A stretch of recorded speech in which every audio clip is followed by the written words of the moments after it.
in the intense world of medical emergencies. One patient, 3 times stab wounds. There's nothing more extreme than a code red. It's a 2-car RTC. That's correct. It means there's an immediate threat to life. Got 1 male still trapped in the vehicle. In the West Midlands, a highly specialist team are on call 24/7, ready to race to these major traumas. ETA 4 minutes. By road and air. 03, we are lifted from Cosford. Responding to the most severe 999 calls. Open up the Lucas device over there for me. Day and night. All right, well done. From car crashes Just need to check. to stabbings. We're going to put some oxygen on your pals. Here, where time is critical, lives will be saved.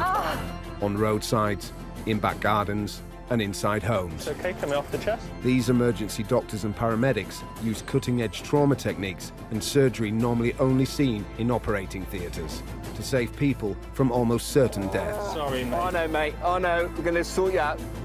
Filmed over 2 months with the critical care team, Ready, set, slide. we captured every vital second as these specialist crews work to save lives. On roll, ready, steady, roll. Tonight, This lad's just ran out across the road. a boy is run over on his way to school. Can you move your right arm? A woman suffers a horrific open ankle fracture. Nice deep breath, Well done. Sandra. That's it, well done. Nice deep breath. A horse riding disaster, On the left, on the left part of my neck. Yeah. and a man has a cardiac arrest in front of his daughter. So what I'm going to try and do, I'm going to give him some sedation and potentially paralysis as well, just so that we can look after all of his breathing.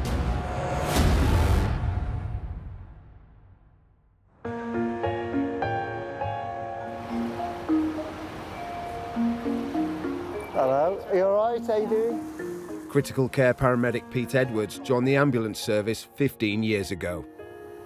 Just thought I'd give the car a bit of a clean.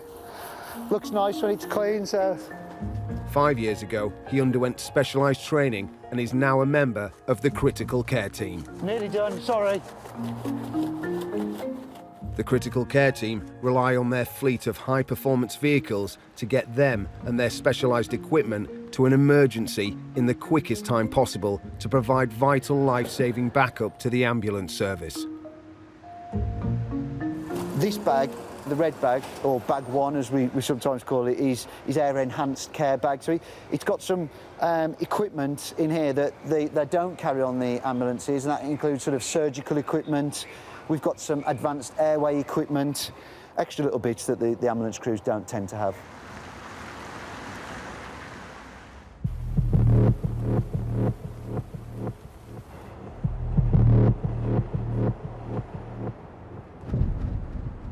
Ambulance services, the patient breathing. This lad's just ran out across the road and I've hit him with the car. Okay. Where's the pain that he's feeling? Where's the pain? In his leg. Is he in the road still? Yeah, we're in the road. You're okay, left. 13-year-old Patrick, hit by a car, patient is still in the road. So, yeah, we haven't got a huge amount, we've got an age. The rest we'll have to figure out once we get to scene. An ambulance has been dispatched, but with the child's life in danger, Pete and fellow critical care paramedic Mike Andrews are also urgently needed. We'll be there first, won't we, brother? Yeah, we're going to be the first resource on scene, which is a bit unknown at the minute. In a 12-hour shift, Pete and Mike will attend up to 8 emergencies. Their skills and training can make the difference to someone surviving or not, but only if they get to them in time. That's completely blocked that way, Mike, by the looks of it. Some of this might just be general traffic, I don't know, or it could be because of what's happened. In these freezing conditions, Pete and Mike will need to act fast to stop the child's injuries becoming critical. Can't go the wrong way around in the dirt as much as I want to. You're going to park us just in front, okay? I'll press us in attendance. Mike, shall I get out and jump and have a quick look? 8 minutes after receiving the call, Pete and Mike are on scene. Morning, how you doing? All right? Hello, Patrick. Hiya, mate. I'm Peter. I'm one of the paramedics with West Midlands. Are you Mum? Yes. Hello, Mum. Listen. 13-year-old Patrick was walking to school when he stepped off the pavement into the path of an oncoming car. We're going to have a look at him. We're going to look after him for you, all right? We've just got here ourselves. He's talking to us. That's a good stop. Are you hurt? Just not here. Just your ear? OK, let's just have a quick look. It's common in car versus pedestrian road traffic collisions for the pedestrian to have sustained multiple injuries. Using their enhanced trauma training, Pete will need to assess him quickly to prioritise treatment. Can you move this arm just gently? Yeah, you can move it. Can you move your right arm? Shoulder. Your shoulder hurts. And what about your legs? Can you move it a little bit? Don't move it too much, as long as you can move. OK, all right. Patrick is able to move his arms and legs so Pete can rule out a serious spinal injury. OK, all right.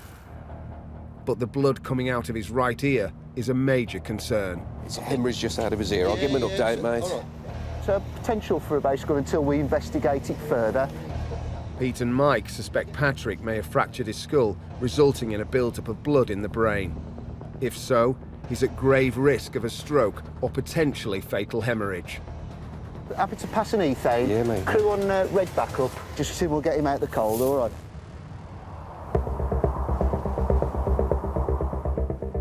The Midlands Air Ambulance Service covers a region of 6 counties and 6,000 square miles, the largest operating area in the whole of the UK. Each helicopter is crewed by a pilot, an emergency doctor and a critical care paramedic.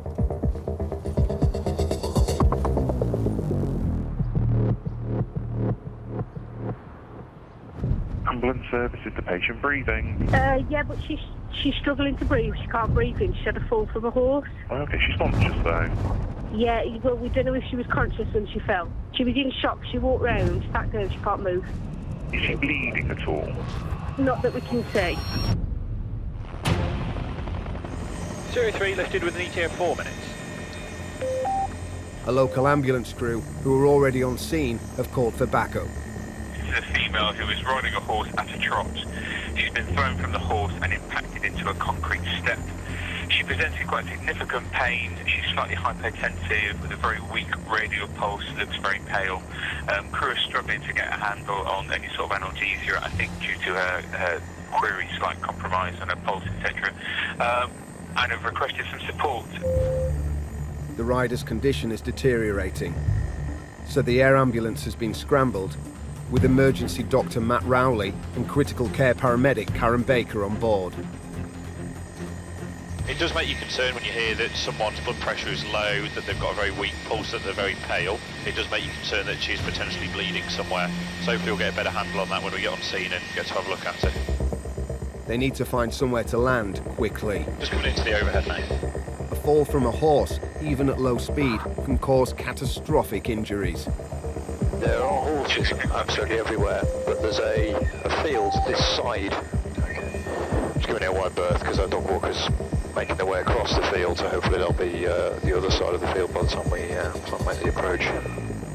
The rider could have broken her back or be suffering from a potentially fatal internal bleed. 2-3 on the ground. Finally on the ground, Matt and Karen arrive on scene. Rachel. Hello, I'm Matt, this is Karen. Where's the worst of your pain at the moment? Inside your chest. Okay.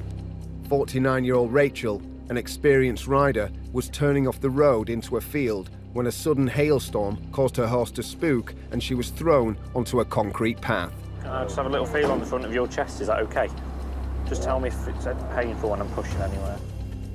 Her daughter Kelly was with her and called 999. Where's Kelly? Yeah. I'm here, Mum. I'm here. Rachel, I know we're asking you lots of questions at the moment, sweetheart. So, when you got up and walked from your horse, did you have any pins and needles in your arms or legs? I can't remember. Can't remember, okay. Dazed and in agony, Rachel can't remember the fall. As well as low blood pressure and confusion, she's also showing an increased heart rate. All signs of potential internal bleeding. Nothing around there? No, Ball in your back, okay, sweetheart. The pins and needles sensation could be temporary, but it could be a sign of a serious injury to her spinal cord. Rachel needs urgent hospital treatment. Let's do that blood pressure again. But Dr. Matt knows that moving her risks leaving her paralysed. Is that your chest again, Rachel? Yeah.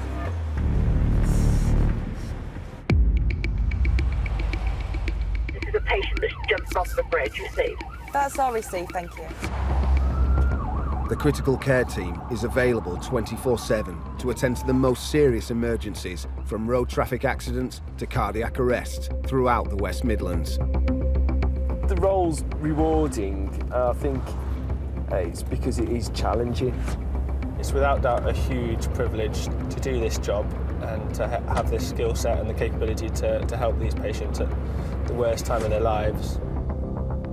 Part of their training is in drugs and anaesthesia, normally only used in operating theatres and intensive care. Just going to pop a little needle into your arm so we can give you some pain relief, OK? So in the most critical cases, they can take over the basic functions of the body to keep their patients alive until they get to hospital. We can obviously put people into medically induced comas and stuff to help manage them. If we have a cardiac arrest and then manage to get a pulse back on a patient, we carry some extra bits and pieces and drugs that we can add to what the crews do to give the patients a better chance of survival to hospital. Critical care paramedic Jack Lewis is about to start a 12-hour shift. It's a drug check day, so all of the enhanced care drugs are bags, because if we all turn up at the same job, we all know what's in all the bags, where it all is. It just makes life a little bit easier.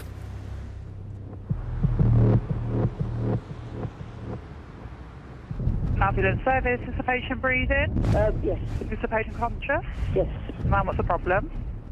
He's really struggling to breathe. He's just literally come on really fast. He's absolutely blue here. Okay. All right, okay. Is he still breathing?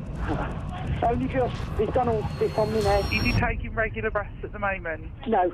Dropping at the mouth. Is he having a seizure? I think he's having a seizure. Okay. Let him go with it. Come on, Dad. Okay, they're coming now, darling. Okay, I've got no breathing. Okay, roll him onto his back for me. I'm going to tell you how to give life support. They are pulling up outside, but you need to start this, okay? One hand flat in the centre of his chest, put your other hand on top, lock your fingers together. Keep your arms straight, push down, hard and fast, 2 times a second. Yeah. I want you to do that until the crew are right with you, okay? I know. You're doing a really good job. You're doing really, really well. Okay, they're here.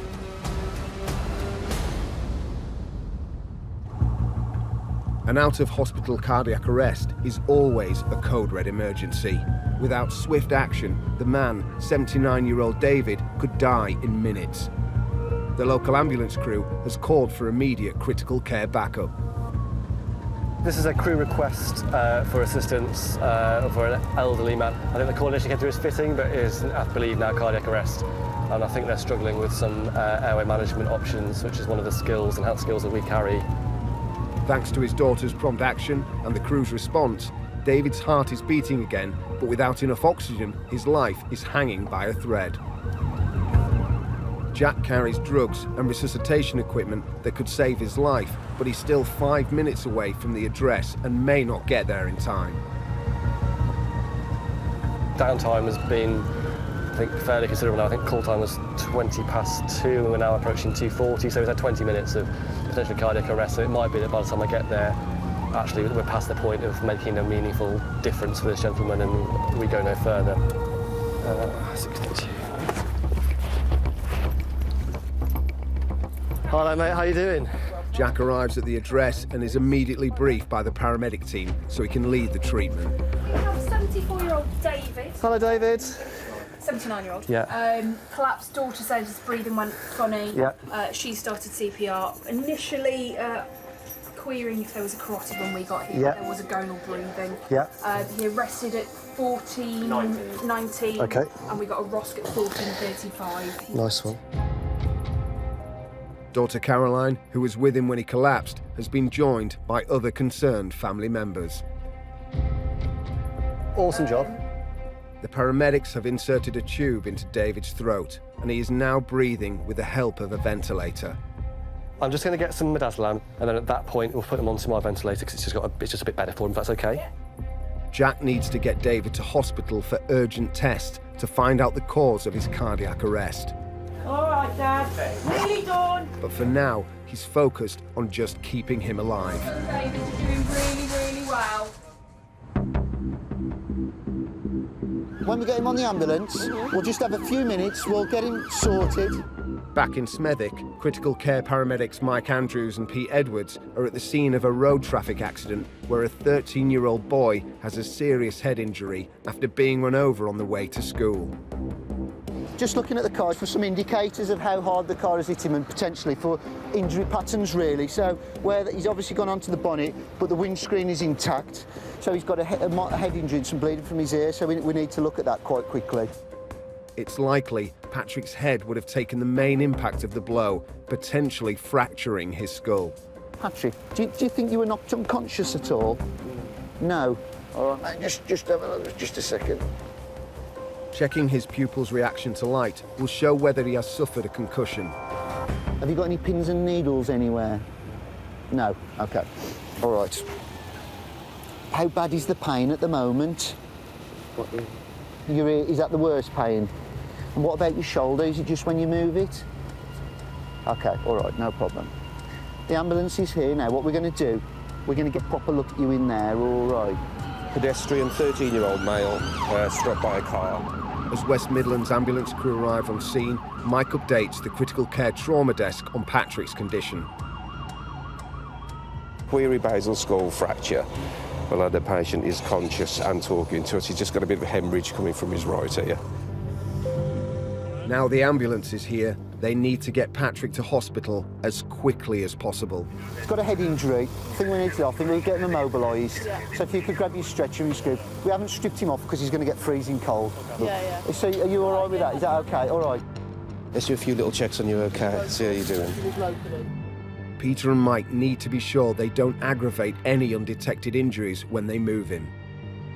I think without the collar, yeah, but what we'll do, we'll get us, he's moving it, just keep your head nice and still, Patrick, that's it. He's moving his head freely and he's moving all his limbs free, he's got no paralysis. We'll have to get this bag off, I think, so it might be just a case, we'll have a look at that in a second. Has anybody got any shears on them? Keeping Patrick as still as possible, Pete oversees the ambulance crew as they position the scoop stretcher underneath him. Any pain in your tummy? Nothing? No in your back? Lower back? That's good stuff. OK. Right. Just let us do all the work, Patrick. OK. We're going to just... There's going to be a little bit of movement, mate. You're going to feel pinch and sneeze, all right with this? All right. Now, it might pinch your bum. Tell us if it does and we'll stop. You got his head just clear of that, mate. Once the two halves are snapped together, Patrick's head and neck must be immobilised. Yep. OK, mate. Before it is safe to move him onto the stretcher. Got some grazing to the temporal region there. The other thing we need to have a look at is his sort of upper thigh pelvis region, because where the dent is on the bonnet, it looks like that's where it's struck him. Yeah, if that makes sense. So, ready, steady, lift, and ready, steady, down. OK. So that's, you're right. All right, nothing to worry about, we're going to look after you, OK? OK, going feet first, then. What we're going to do, we're going to take some of his clothes off, all right? Yeah. On the ambulance, Pete can oversee a full body examination. He's worried Patrick may have broken a bone in his pelvis, which could rupture the femoral artery, causing him to bleed out and die. Take a nice big deep breath in for me. Big deep breaths in. It's clear. It's equal. OK. So I've checked his pupils, they were leaking and reactive right. He's got an abrasion to the top of his the right side of his forehead, and he's got this blood coming out of his ear that I can't see where it's coming from. So in terms of hospitals from here, he's nice and stable, but just because there's blood out the ear, I think sway towards the children's. What do you think? Patrick is alert and doesn't seem to have broken any bones. Pete is happy he is stable enough to leave him in the care of the ambulance crew to take him to Birmingham Children's Hospital to be further assessed by the emergency doctors.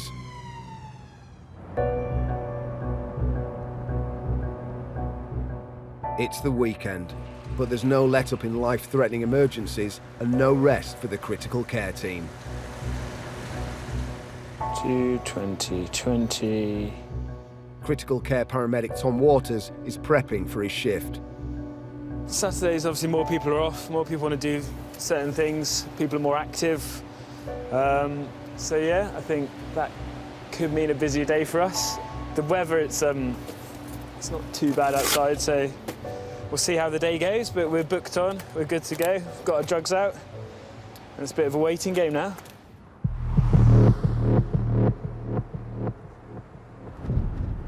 Ambulance service, is a patient breathing?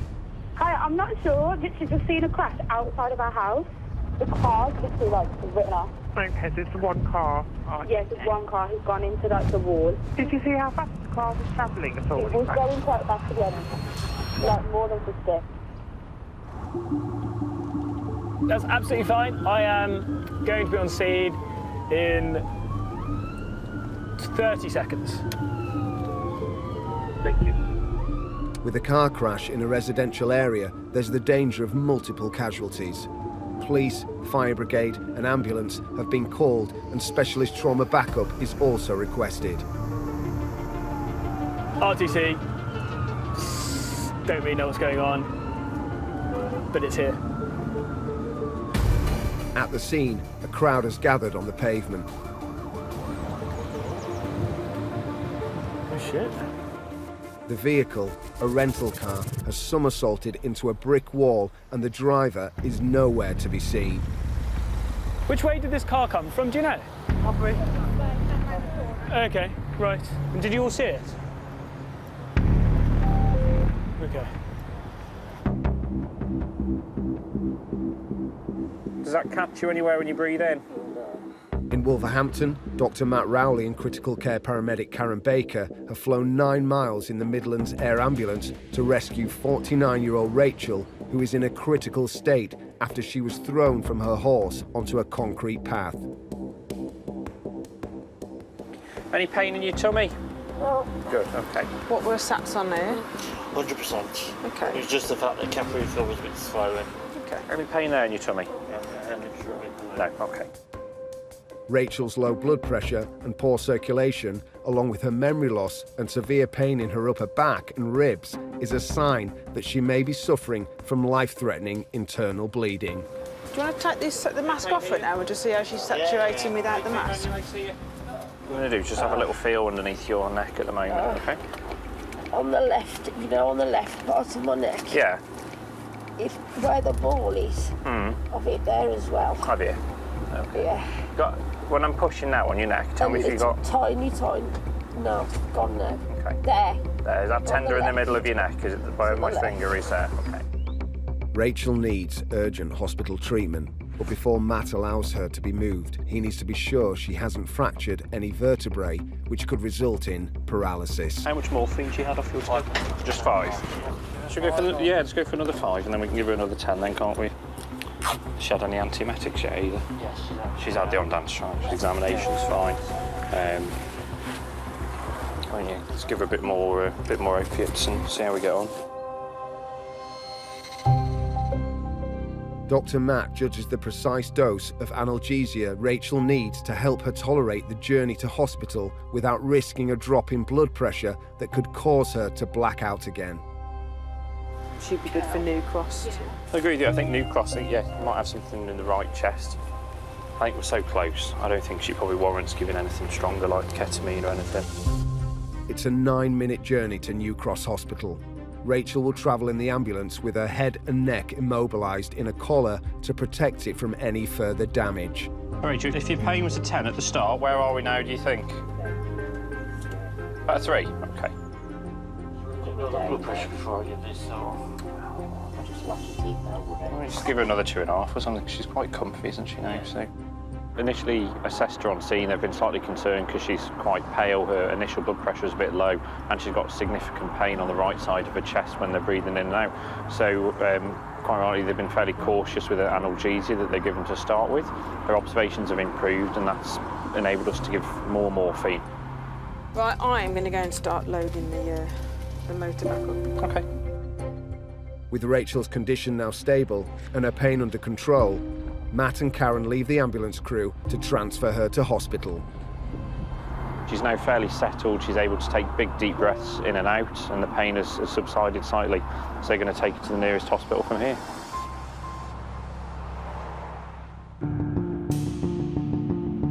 Hiya. I guess it's... In Dudley, critical care paramedic Tom Waters is at the scene of a road traffic accident. Hi, buddy, you all right? Yeah, I'm okay, mate. It's just a few bumps and bruises. The car somersaulted off the road into a lamppost. Miraculously, the driver, 39-year-old Carl, walked free from the wreckage and is being treated inside the ambulance. The car is absolutely total, isn't it? It's been through a massive roll, isn't it? Yeah. And then men flipped like that as well, yeah. And it was just you in the car, Just wasn't it? me in the car. And if you hit, I'll go check nobody else has been hit, all right, and then... According to Carl, the accident happened when he was run off the road by another driver. Are you happy for me to... He looks absolutely fine, doesn't he? I don't like the fact... Yeah, so the fact he's self-extricated, he's walked, he's chatting, his G says 15, he remembers it all. If anything, he can go to low... Oh, there you go. Hey, bud. Are you getting your phone? All right. Extraordinarily, Carl seems most anxious about his mobile phone. So basically, the one gentleman is the... he's just getting his bits and pieces out of the car. Well, how's he done this? Long story short, rammed off the road, hell of a mechanism. He just wanted to check his stuff, so... All right, bud. Do you want me to have a look for you? Yeah, do you want... Yeah, go and have... We'll get... Yeah. Go and have a sit down in the... Take those bits for you. My phone is in there, it's okay. On a 20i light. Okay, well, we'll make sure we get... I just need to get it because my mum was on okay. trying to ring me while this was happening. Let the guys just safe it. We'll get it for you. Go and sit in the ambulance. Cheers. Can I get the phone though before? Yeah. We'll ask one of those guys. We'll get you the phone. I promise you. But can we get you inside first? What's the... Bloody lucky, isn't he? Yeah. He's really desperate for his phone. Satisfied that Carl has not been seriously injured, Tom is happy to leave him in the care of the local ambulance crew. In Birmingham, critical care paramedic Jack is treating 79-year-old David, who is fighting for his life after a 15-minute cardiac arrest. Daughter Caroline and other worried family members are also on scene. So he's had a cardiac arrest. He's had a cardiac arrest that's been prolonged for quite a period of time. Because of that, his brain's been starved of oxygen, even with good CPR. So it's likely that if he starts to try and come around too much, he's going to be very agitated and quite difficult to look after. As a highly trained paramedic, Jack is authorised to use specialised drugs normally only used by doctors in intensive care in hospital. So what I'm going to try and do, I'm going to give him some sedation and potentially paralysis as well, just so that we can look after all of his breathing, all of his awareness. With David barely conscious, Jack must decide whether to put him into an induced coma to protect the vital supply of oxygen to his brain and organs. OK, so he's had 3 milligrams of midazolam. He's had that now at 14:48. If he has another cardiac arrest while he is under full sedation, it will be much more difficult to resuscitate him and he may die. Yeah, so eyes are open, but he's not really responding to you. He's localising, so that's a 5. Yeah. Ben, can I have a conference call, please, with senior cover to discuss some rock? Rocuronium bromide is a fast-acting muscle relaxant normally used in operating theatres before major surgery. Hi, Neil, you OK? Good. Thanks, mate. So I've got a 79-year-old gentleman who's had a witnessed cardiac arrest at home. Jack wants to consult with the senior doctor on call before he decides whether to go ahead and use it.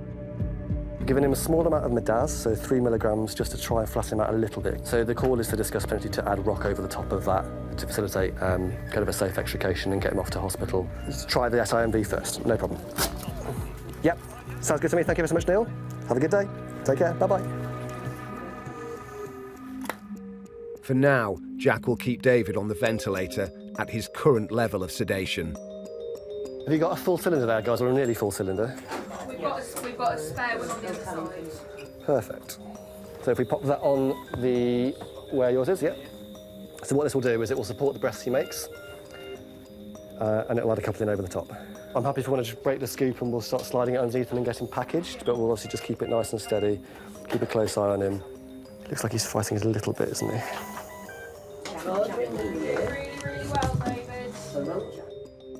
It's common for someone who has suffered a cardiac arrest and been resuscitated to re-arrest again on the way to hospital.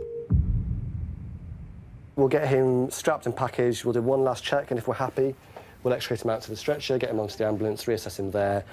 The way he's going, I probably will end up giving him some rock on the back of the vehicle and just making sure we're settled for the transfer. But if you're happy now, we'll get him out. I'll grab the vent and the monitor. 1, 2, 3. OK, just watch out for all this. Is nice, slow time. If you keep coming forward, we'll get out behind you. Nice and high there. So just grab make sure I've got the little yellow handbaggy thing with the drugs in it, which should be on the chair, and the red bag. Is that all right? Thank you. All right? Nice and slow. On board the ambulance, Jack makes his final checks. That's right, so we've got airway. We've got RGL size 4 on a circuit that's working. He seems to be tolerating it fairly well. I'm not convinced that he's not making very effective rasps. He is breathing for himself, but they're not particularly strong. On that basis, I would feel more comfortable taking over and giving him the rock. 7.8, I think it was. Having weighed up the risks, Jack decides the safest course is to take over David's breathing entirely. So once I give him this, obviously he won't make any movement, he won't breathe for himself, but it's really important that we keep an eye out for things like tearing, tachycardias, and a raise in his blood pressure, because those are things that are going to indicate maybe some awareness. OK, so I'm going to give him the rock now. Once the neuromuscular agent has taken effect, David is now effectively in intensive care conditions. His body unable even to breathe by itself. 60, thank you. We're about to leave for Heartlands. If you're ready for an atmist. He has now had, in total, 8 milligrams of midazolam, and I've given him the 50 of rock, because he was struggling to fully synchronise with the ventilator in the end. Before they set off to hospital, Jack updates the trauma desk on David's condition. We will be 8 minutes to Heartlands received. Yeah, sorry, 8 minutes to Heartlands. That is affirmative. Leaving one of the ambulance crew members to drive his vehicle, Jack will not leave David's side until they arrive at hospital. All right, David. Well done, David. We're off to the hospital, sir. So just become a little bit hypertensive again. So we just want to make sure that that's not any awareness. He's not becoming tacky. En route, Jack and the ambulance paramedics keep David under close observation. The slightest fluctuation in his blood pressure could be a sign that his heart is about to stop beating. You've got some global ischemia, but that's normal. That's for reperfusion, so I'm happy with that. Arriving at hospital, Jack can deliver his critically ill patient to the waiting cardiac team in intensive care.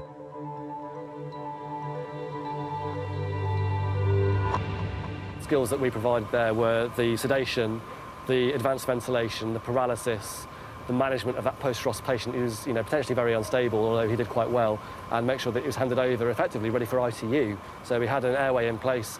He wasn't aware of what's going on, he wasn't distressed, he wasn't in pain, and we were able to effectively put him onto an advanced ventilator and ensure that his physiological needs are taken care of. The plan now, hopefully, will be to head back to base, restock, maybe have a cup of tea, but we've still got a couple of hours left of the shift, so I could end up going to anything in that period of time. We're just hoping for a slightly more sedate last few hours, but we'll see what comes through.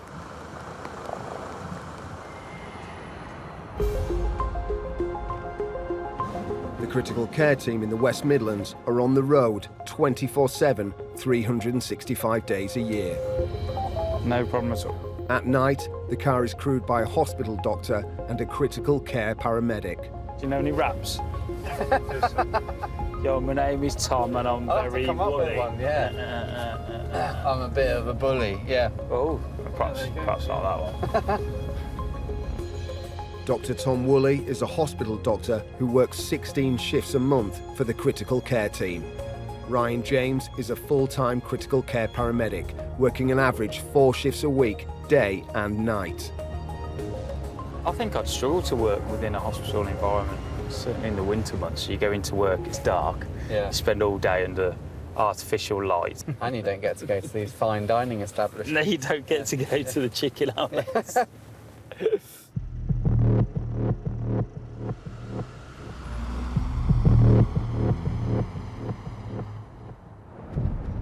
Ambulance service, is the patient breathing? Yes, it's me. I don't feel my foot's hanging off. Blood everywhere. My foot's just, it's just detached. I can feel the bone sticking through. All right, we're not far now, okay? A couple of minutes.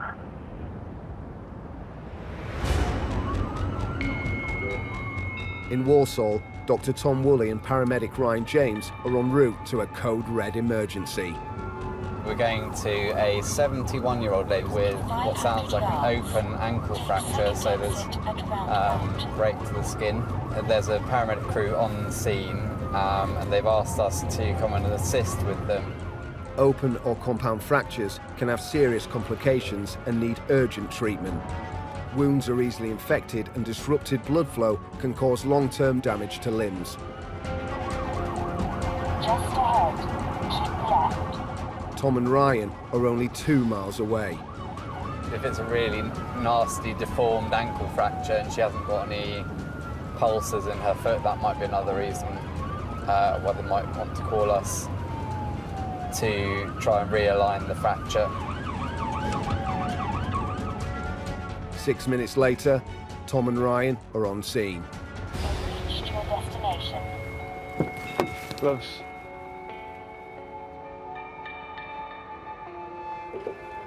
Hello. Hello. Hello. What's your name? Sandra. Sandra. Hi, Sandra. Can I have a little look at your foot, okay? 71-year-old Sandra has broken the 2 biggest bones in her ankle.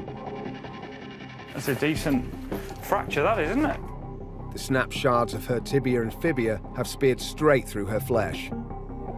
I remember getting across the floor, and all of a sudden my foot was hanging off. She had a mechanical fall, she could do. Yeah. She managed to crawl out of there, Yeah. so call 999, then call back. Sandra was in such agony after her fall, it took her 2 hours to drag herself across the floor to reach the phone for help. Sandra, Yes? can you feel me touching your foot there? You can. It's a horrific injury, but Tom is concerned there may also be unseen damage to her nerves, and that could result in her losing the foot. How's she coping with the Entonox? Sandra's been given gas and air for immediate pain relief. Just hold on to that, pop it on your face, and just take slow, steady, deep breaths, OK? Make a full seal. But what Ryan and Tom need to do next calls for something much stronger. And you've got IV access, have you? Yeah, and that's working all right, is it? About a third attempt.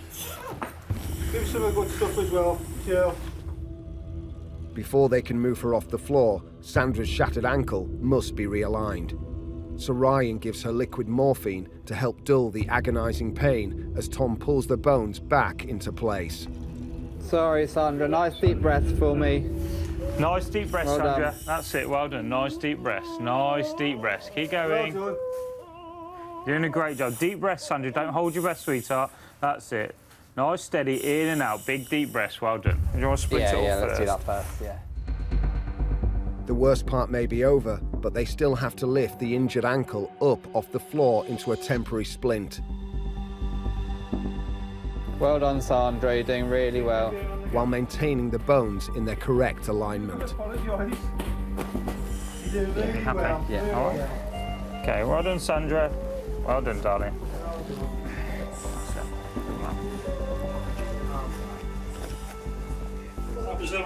Sandra. Just keep taking that gas as well. Keep taking that gas.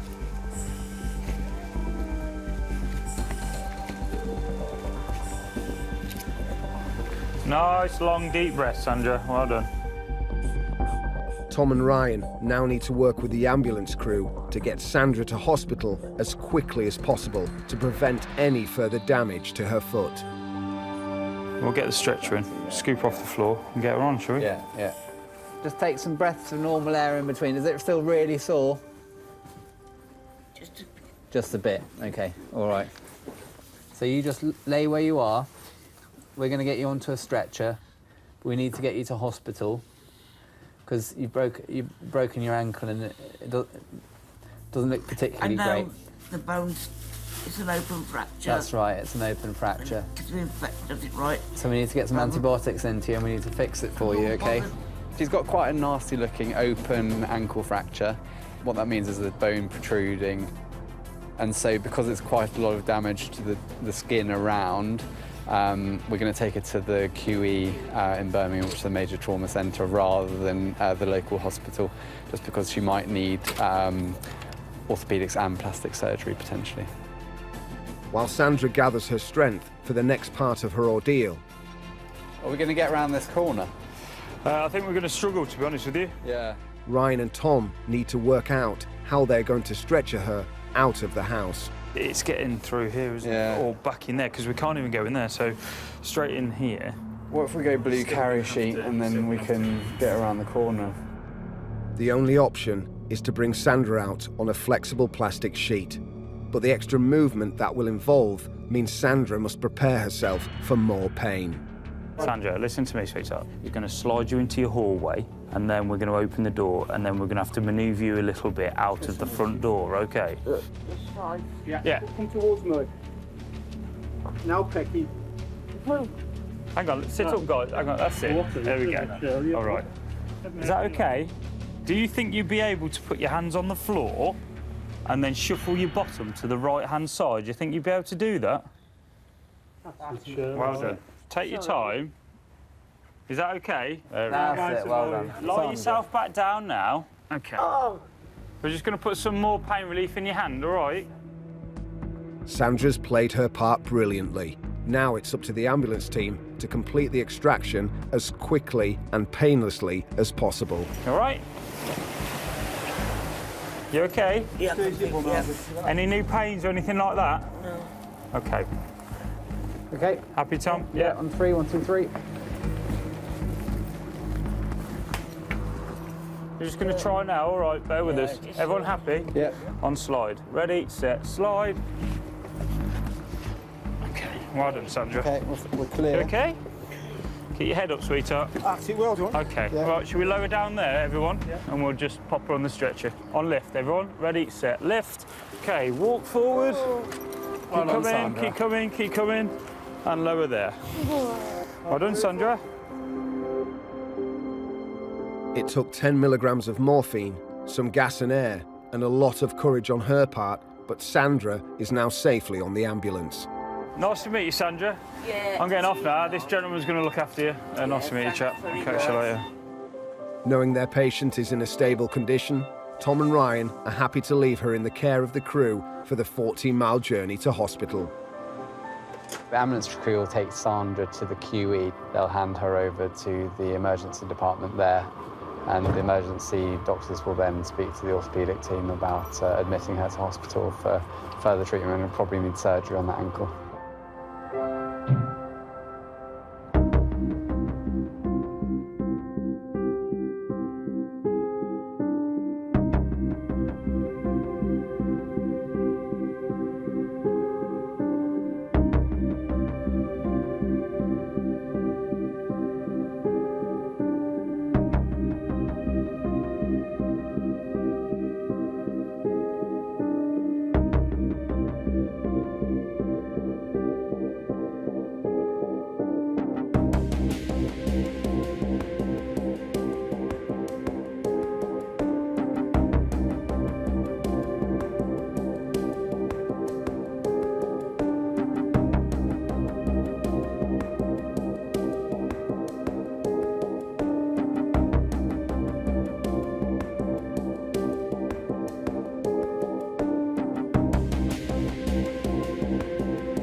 In the intense world of medical emergencies, One patient, 3 times stab wounds. there's nothing more extreme than a code red.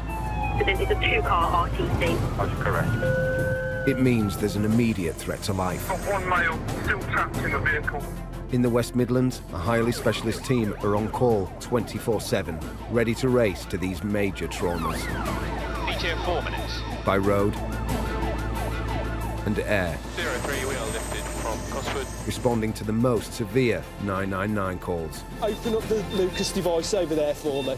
Day and night. All right, well done. From car crashes Just need to check. to stabbings. We're going to put some oxygen on your pal. Here, where time is critical, lives will be saved. On roadsides, in back gardens, and inside homes. It's okay, coming off the chest. These emergency doctors and paramedics use cutting-edge trauma techniques and surgery normally only seen in operating theatres to save people from almost certain death. Sorry, mate. I know, mate. I know. We're going to sort you out. Filmed over 2 months with the critical care team, Ready, set, slide. we captured every vital second as these specialist crews work to save lives. On roll. Ready, steady, roll. Tonight, ETA 4 minutes. a man is crushed beneath a quarter-ton engine. Fire will be there to get the engine off his legs, over. On the top floor in the top corner here. A cardiac arrest on a squash court. Onto your back, John. Sorry, mate. A DIY disaster. Isolated abdominal injury with partly eviscerated bowel. Hold on to my hand. And a passenger is trapped after a serious car crash. Have you got some morphine to draw up? I think he's going to need it no matter what, isn't he?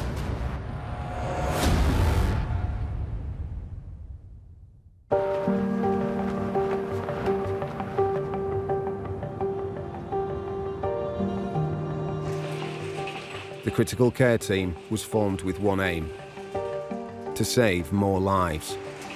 Operating 24/7 and crewed by highly qualified doctors and paramedics, their fleet of vehicles are prepped with life-saving equipment and ready to scramble at a moment's notice.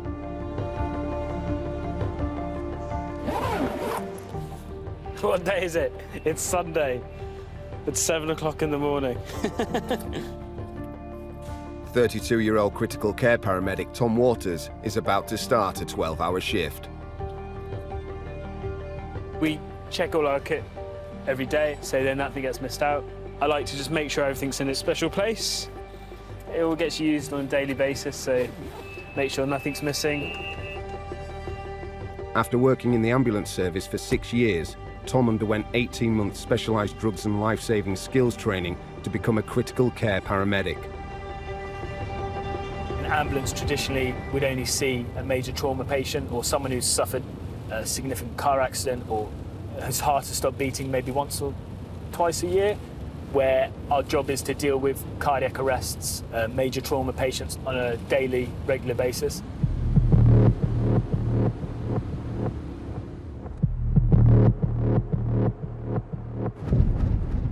Ambulance service, is the patient breathing?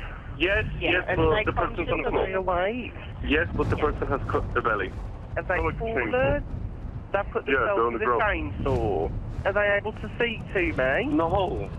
Oh my God, Okay. everything's out. His intestines. Yeah. Has he lost enough blood to fill 2 mugs? Yes, a lot.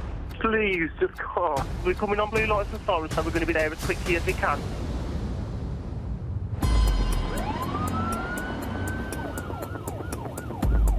It looks like a 43-year-old male who has sustained an abdominal injury from a chainsaw, and his intestines are out on the floor. An ambulance is already on scene, but the man's injuries are so severe that they've requested critical care backup. Tom has been dispatched. It's easy to paint a picture, but you really don't know until you get there. 11 minutes after receiving the call, Tom arrives at the address. His body cam records every detail of the horrific scene. Hi, you're right. Hello, sir. My name's Tom from the air ambulance. What's your name?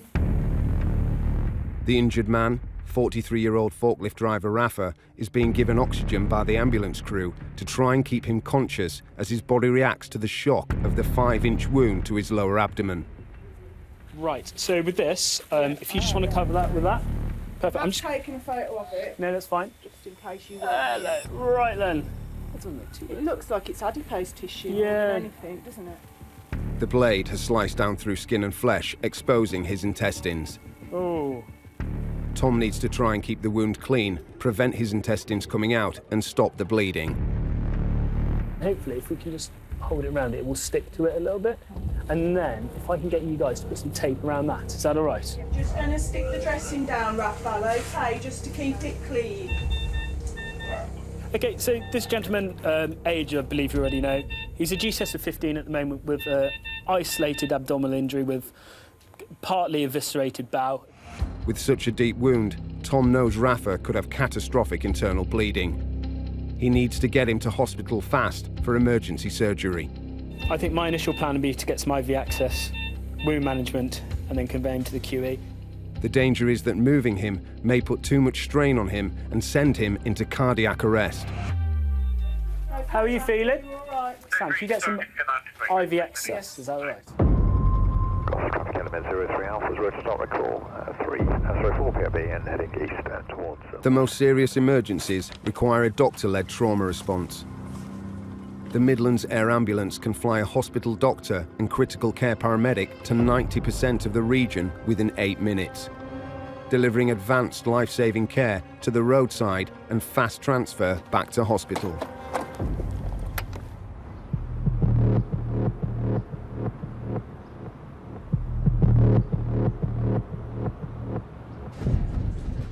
Ambulance services, the patient breathing? Yes. Are they conscious and awake? Yes. Me and my husband are moving some mechanical equipment around the back of our house and it fell on him and he's broken his wrist and there's like a big engine sitting on his leg. Okay, so he's trapped under it at the moment? Yeah. What's it, an engine from a car or? A car, yeah, a Land Rover. Okay, sweetheart, we'll be with you as quick as we can.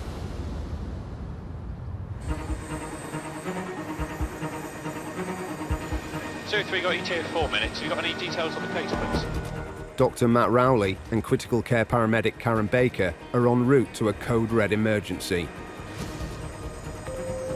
Patient in the back garden who's been working on the Land Rover's engine. It's fallen onto him, trapping his by his legs. Fire will be there in order to get the engine off his legs over.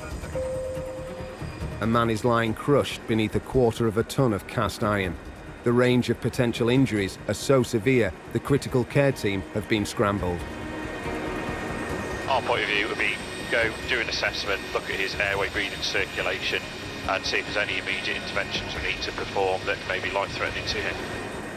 Helimed is above the house within minutes. Okay, you think I've got, fire service, just coming down the right-hand side there.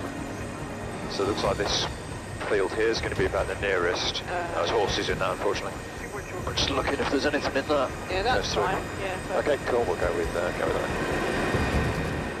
A paramedic working on a regular ambulance will only see a couple of major trauma incidents a year. All good on the left there, Cass. Yeah, all good. Thank you very much. But these guys deal with the most critical emergencies every day of the week. There's a catch there. 03 on the ground. It's now been 15 minutes since the 999 call came through. Matt and Karen are concerned the longer the man is trapped under the machinery, the more damage is being done. If they've managed to get it off quite quickly, then we'll be looking at some soft tissue damage and fractures. If it's stayed on his legs, how long it's crushed his legs for, because then you get problems with circulation. Hello. How are we doing? You all right? Says you can feel it, obviously it hurts. Yeah. Arriving on scene, Matt and Karen are quickly briefed by the fire service and a local ambulance crew before they can take control of the rescue. He has got a collis fracture on his left wrist as well. Okay. So we're just in the process of getting the engine off. Okay. What's your name, fella? Dave. Dave. My name's Matt, one of the doctors off their ambulance. All right. Scrapyard manager and Land Rover enthusiast Dave Evans was renovating one of his old vehicles when the heaviest part, the engine block, fell off the workbench. Can we get you back on this gas and air? Dave tried to stop the fall, but the huge weight was too much, breaking the bones in his wrist. And it's just toppled over onto him from there, has it? Presumably. The ambulance crew have splinted Dave's broken wrist and given him gas and air and intravenous morphine to help him deal with the pain. How's he doing with the morphine? Done 15. Be on now. Although Dave appears calm, Karen is worried about the potential injuries to his leg that they can't see. Is it from the lower leg? What I can only see just around the knee, I can't see below. Has he got a distal sensation? Karen is worried the engine could be restricting the blood supply down his leg. This could lead to Dave losing his foot. Hello, real. It's essential they get the weight off before it's too late.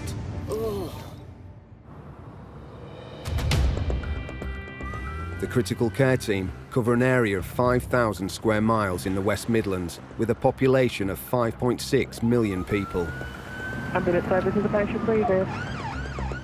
Every day, the ambulance service receives around 4,000 emergency calls. But when the call is critical and there's every chance the patient won't make it, that's when the trauma specialists are needed. Going to the big job now. See you later. The number one call out is to people whose heart has stopped pumping effectively and gone into cardiac arrest. Coming through a big cardiac arrest in the street. Yeah, that's all received. We're showing about 7 minutes away. Every minute the patient's in cardiac arrest, their chance of survival decrease by about 11%. So the quicker someone starts CPR, the more likely it is that the patient will survive neurologically intact. Obviously, we're hoping when we go to a cardiac arrest that we can get an output back. We've got the Lucas device which we can use, and we've also got drugs that we can give, medication, which obviously increases their chances of survival.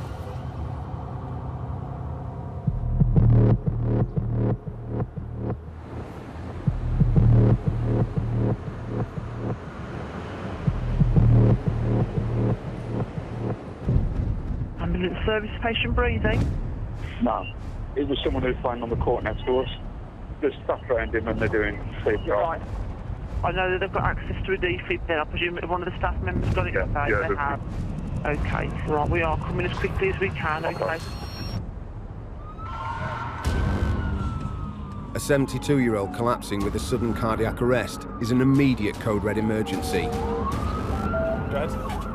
2 local ambulance crews have already been dispatched to the scene. But as fewer than 1 in 10 people who suffer an out-of-hospital cardiac arrest survive, 28-year-old critical care paramedic Aidan is also en route.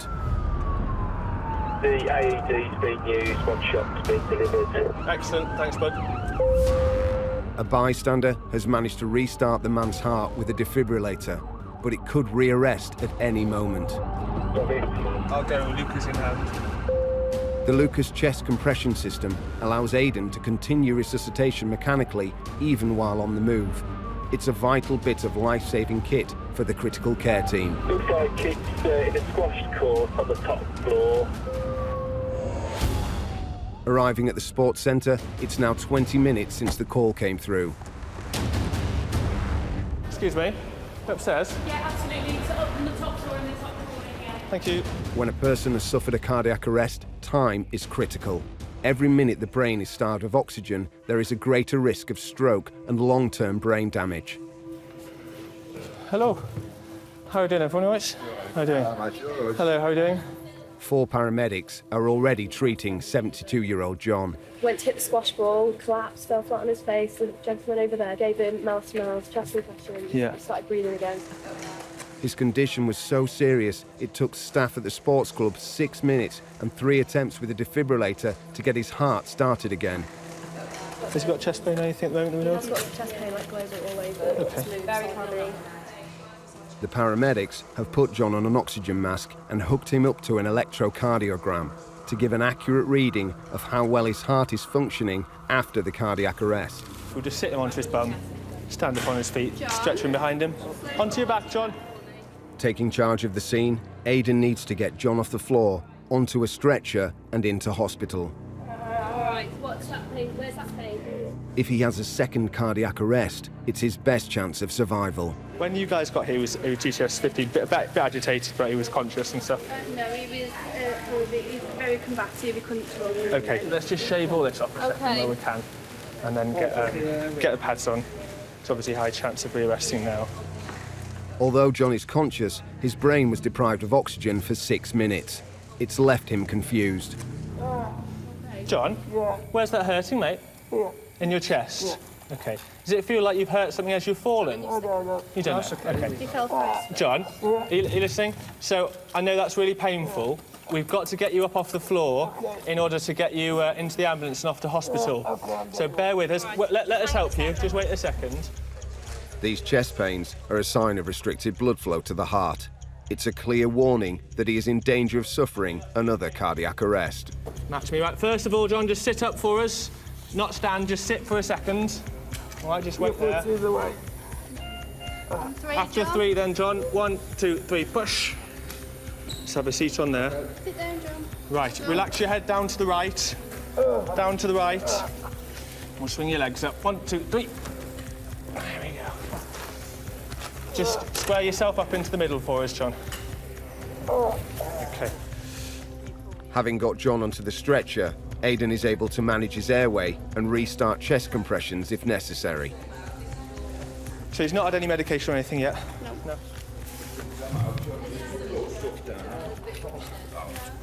Look, I'm just going to give you a bit of a spray in your mouth. Might make you feel a little bit lightheaded, a little bit dizzy. If it does, just let us know. OK? Your tongue up for me. Lovely. And pop this in your mouth and just chew that around for me. Aidan gives John a nitroglycerine spray to expand his blood vessels and an aspirin pill to thin the blood to increase the flow around his heart. Now he's ready to start the journey to hospital. Was it yourself who did the CPR? There's a few people. Well, you guys absolutely saved this man's life, so you should go home very happy. Well done. Thank you very much.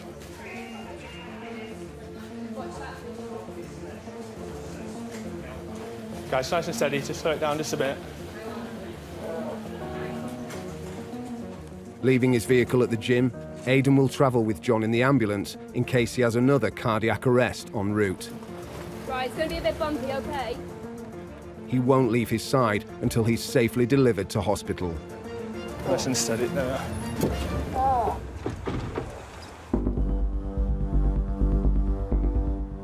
He's had operation, yeah? Yes, he will need to. In Walsall, critical care paramedic Tom is treating 43-year-old Rafa. He needs urgent hospital treatment following a DIY accident with an electric saw that's cut open his abdomen. Right, we're going to cut this off.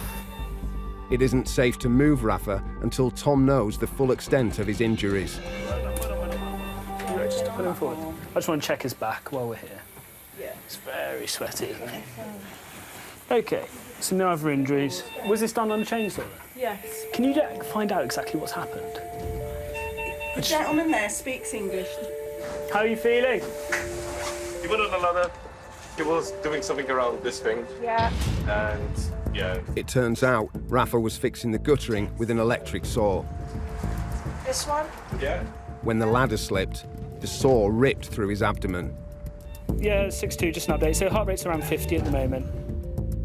Rafa's blood pressure is low, which could be a sign that the blade has damaged some large blood vessels internally or even perforated the bowel.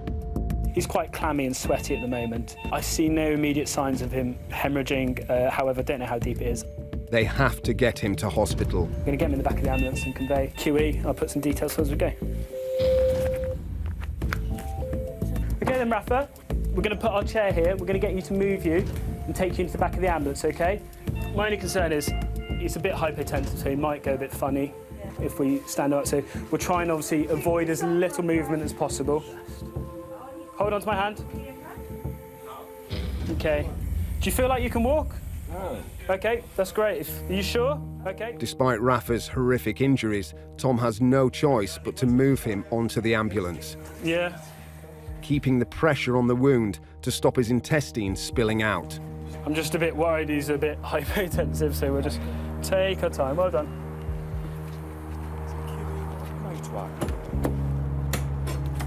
OK, so up you come. So, at the moment, this gentleman's got a circular saw accident to his stomach, part of his bowel, and a lot of his stomach is out at the moment, so we've dressed it. I'm going to give him some drugs to stop him bleeding and pain relief and take him to the major trauma hospital in Birmingham. Just going to give you some pain relief, some paracetamol, okay, to help with your pain, Rafa. How are you feeling? Yeah?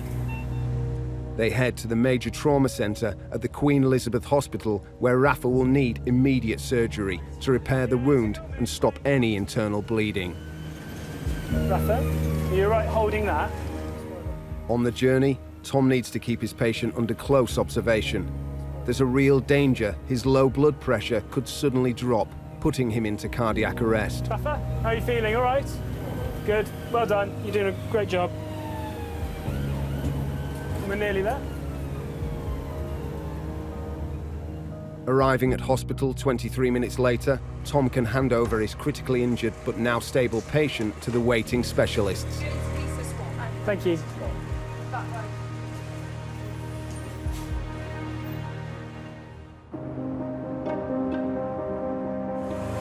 In an average 12 hours, Tom will attend around 8 life-threatening emergencies, testing his techniques, drugs and specialised equipment to the limit in some very challenging environments. I've obviously seen the worst in people and the best in people, but I've never really had an issue of taking it home. I've got a very small baby and a fiancé, and that pretty much fills my life in the evenings, so... There are days where you have jobs which you get flashbacks. You know, at worst, it's always children, isn't it? But fortunately, I seem to manage quite well with that. I feel like I'm relatively thick-skinned. For Tom, there's no such thing as a quiet shift, and there's never long to wait after the end of one job until he's needed again.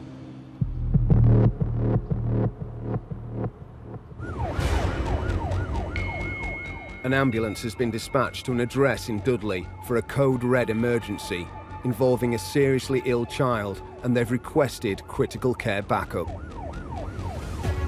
5 minutes away, and we don't know too much information, but we think it's a 10-year-old who's not very well. Sick children can go downhill very fast. A sudden onset of disease can easily overwhelm their body's vital systems, so early diagnosis is paramount. Assessments of children are generally really hard, and there's always things that can get missed. He arrives on scene 14 minutes later. I went in through the side. The paramedics have already moved the child into the ambulance. Hey, buddy, you're going to be sick. Can we have your arm? All right. It's every paramedic's worst nightmare. All right. The boy is presenting advanced symptoms of one of the most deadly childhood diseases. I think that kid's got meningitis. Let's come off the oxygen just for a minute, guys. We'll just come off the oxygen. In Wolverhampton, critical care paramedic Aidan is battling to keep 72-year-old John alive and breathing after he had a cardiac arrest while playing a game of squash. Sorry, mate. Relax. If someone's got some morphine on this truck, if someone can draw some morphine up, if that's okay.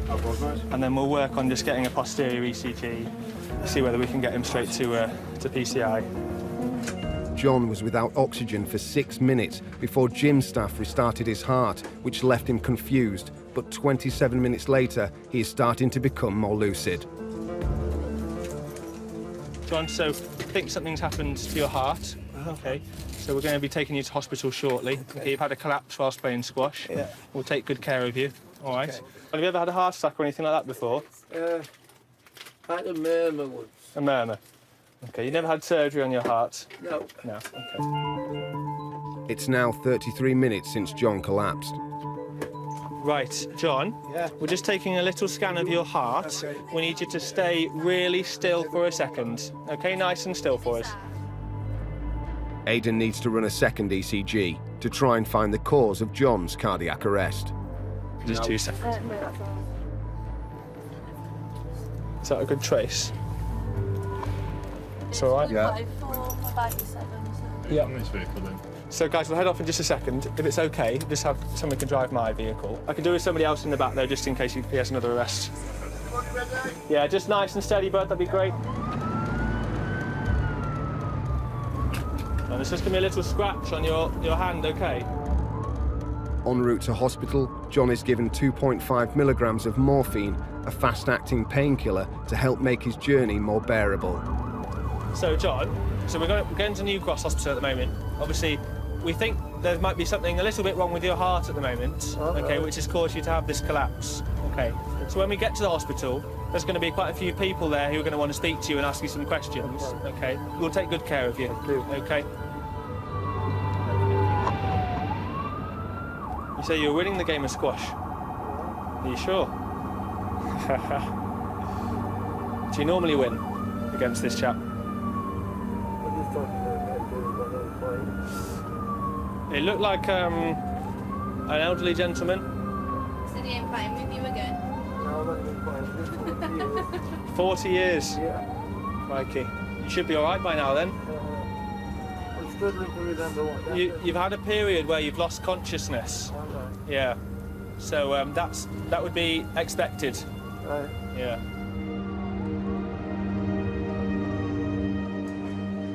6 minutes later, they arrive at New Cross Hospital, where Aidan delivers his patient safely into the care of the waiting cardiac specialists.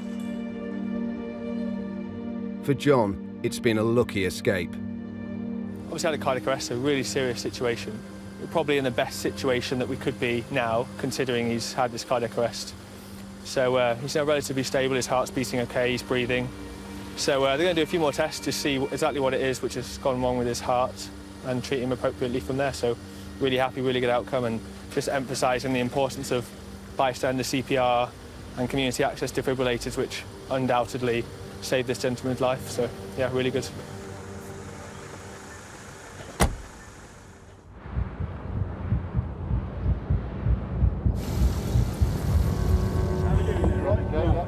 Right. 12 miles away in Stourbridge, Dr. Matt Rowley and critical care paramedic Karen Baker are on scene with 40-year-old Dave, whose leg has been trapped under a 1/4 of a ton of Land Rover engine for the past 35 minutes.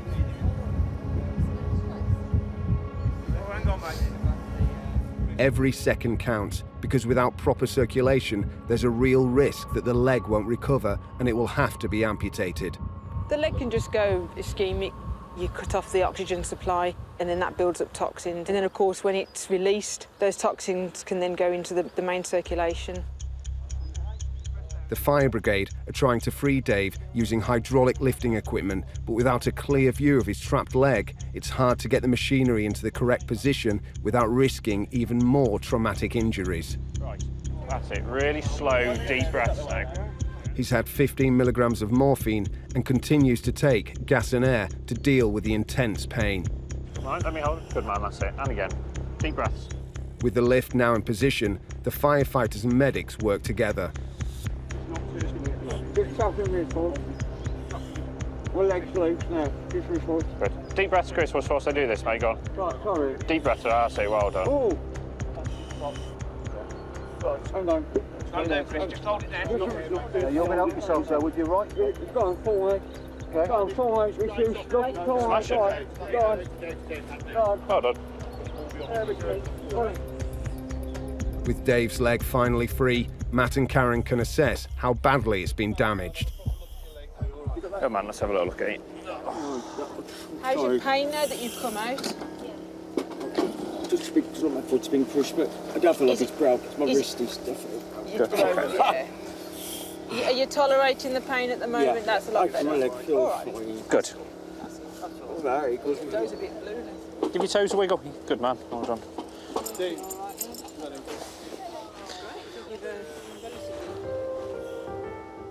Miraculously, despite being trapped under a 1/4 of a ton of cast iron, Dave appears to have escaped with just some painful bruising.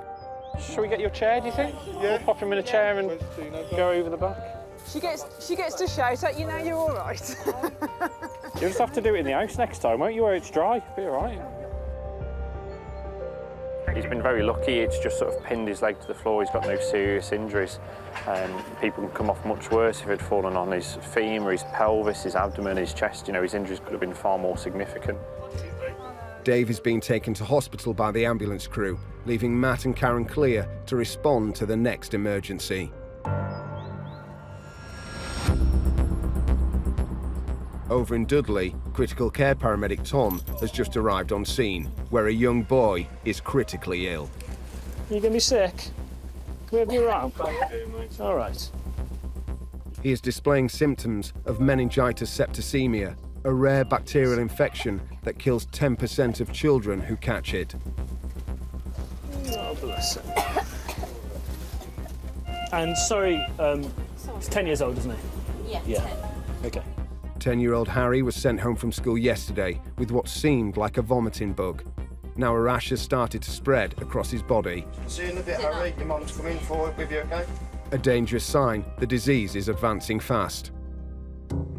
I am 1.2 grams, dissolved in 4 mils, 1.2 grams, 4 mils.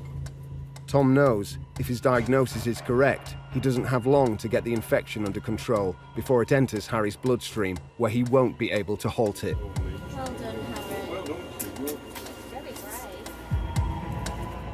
We're going to give him an injection to his arm as well. He's going to have 2 injections, if that's all right. Tom will need to administer the potentially life-saving antibiotic there and then before they get to hospital. Well done, buddy. With a son's life hanging in the balance, Harry's mother Laura can only stand by and watch. Okay, bud. That's the first one. Go ahead. Hi, Tom Choice Bobby. Just wondered if you had any clinical update whether you required it. Yes, it's got quite a significant rash along his body. Reduced ECS. Given this Ben pen now. What's the actual copy was speech of it? So that's 600. 600. Yeah, so he's having 1.2. Right, then we'll get ready to go. Are you ready, mate? Tom knows it's critical they get Harry to hospital as quickly as possible, where he has the best chance of recovery.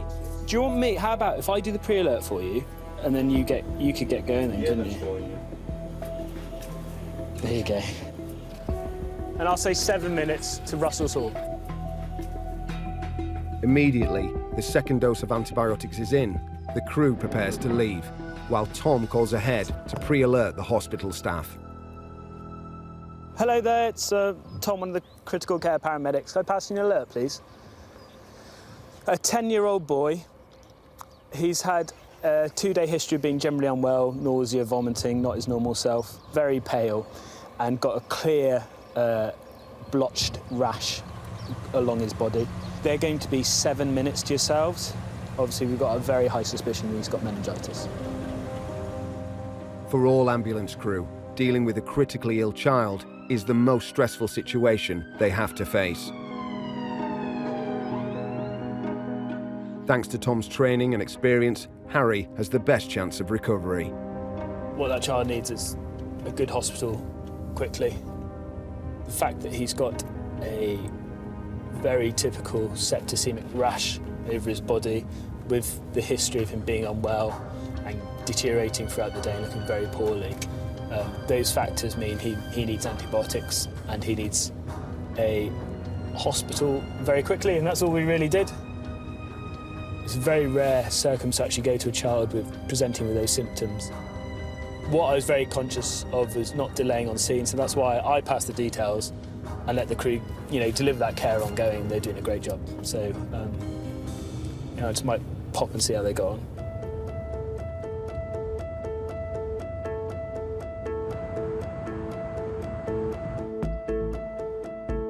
The critical care team in the West Midlands operates 24/7, 365 days a year. Dr. Katie White and critical care paramedic Ian Locke are on standby, waiting for the next emergency as the all-night trauma response unit. I think you get used to it. You do get used to it. I think it gets harder as you get a bit older, I think. Lockie would know better than me.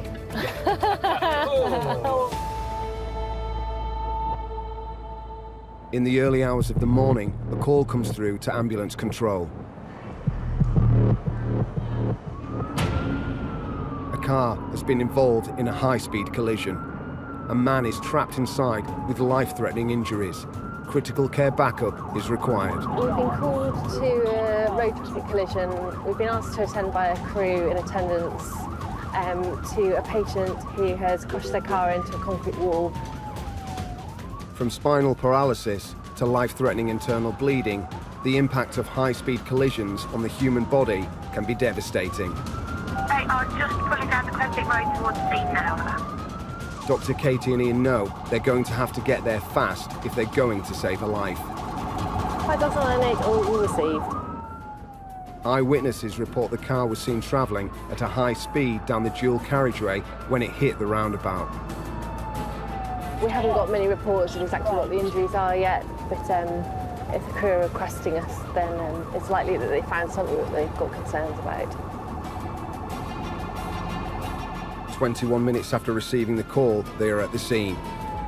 The police have had to close the road and firefighters are hard at work trying to free the injured passenger.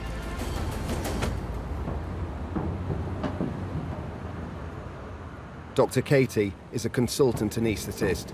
She spends half her time in a hospital and half on the road, responding to life-threatening emergencies. This vehicle has been seen driving at really high speed down here and has basically just gone head first straight into this entire concrete structure. To get her up to speed on what's happened, Katie is briefed by the paramedic operations manager who is managing the scene.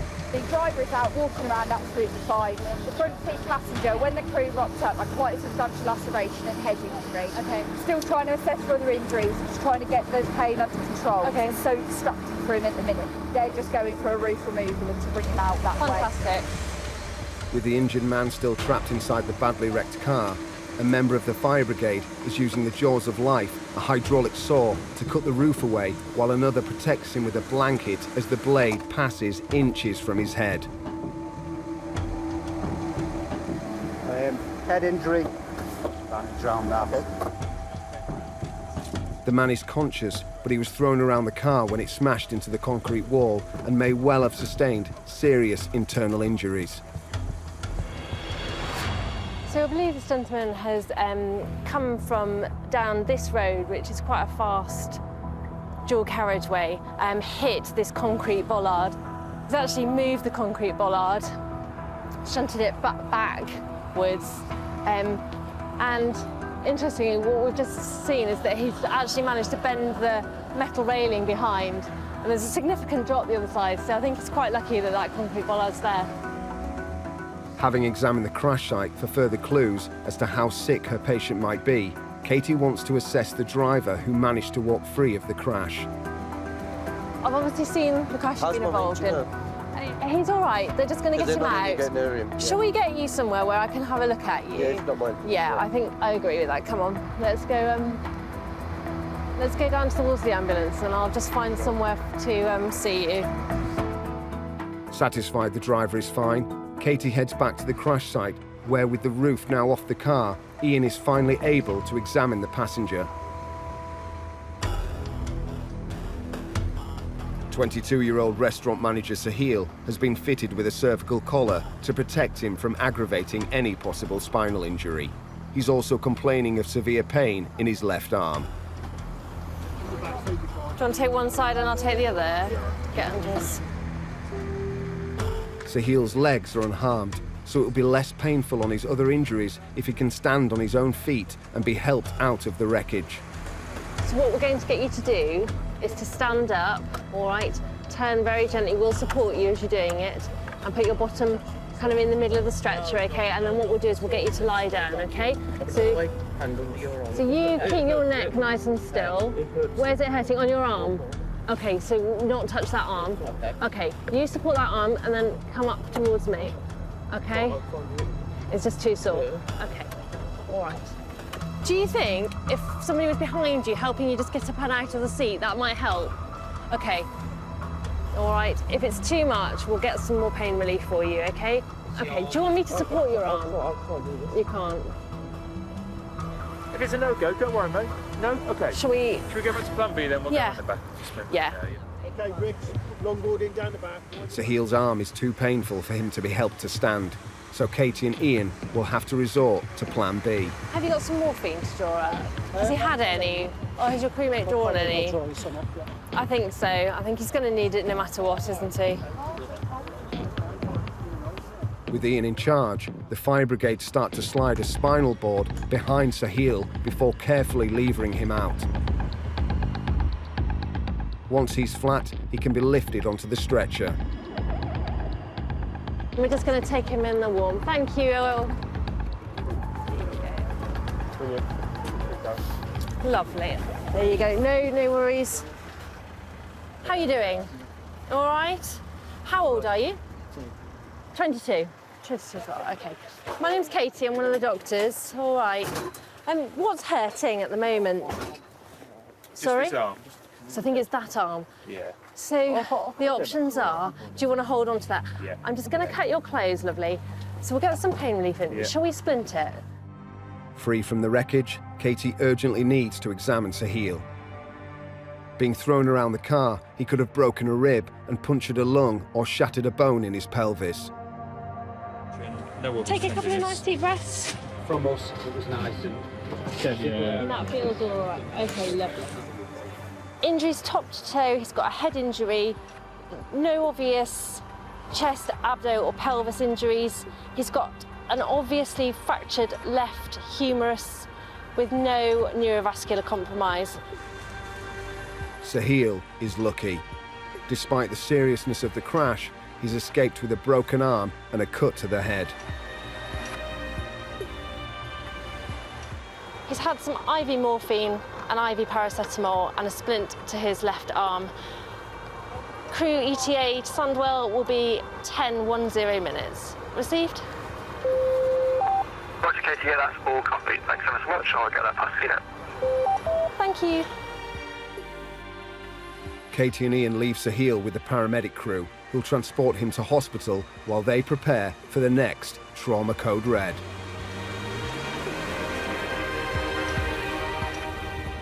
Moves that concrete barrier, you'd think lucky. That patient needs to go to a hospital department where he's going to get a CT scan to have a look to just make sure that there aren't any other injuries that we can't see. We didn't feel he needed to go to the major trauma centre or that he needed us to go with him because I didn't think as a critical care team we were going to add anything more to his care en route. He has had some pain relief. We've splintered his arm and now he just needs to go and have that thorough check over and then he's clearly going to need surgery on that arm.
In the intense world of medical emergencies, One patient, 3 times stab wounds. there's nothing more extreme than a code red.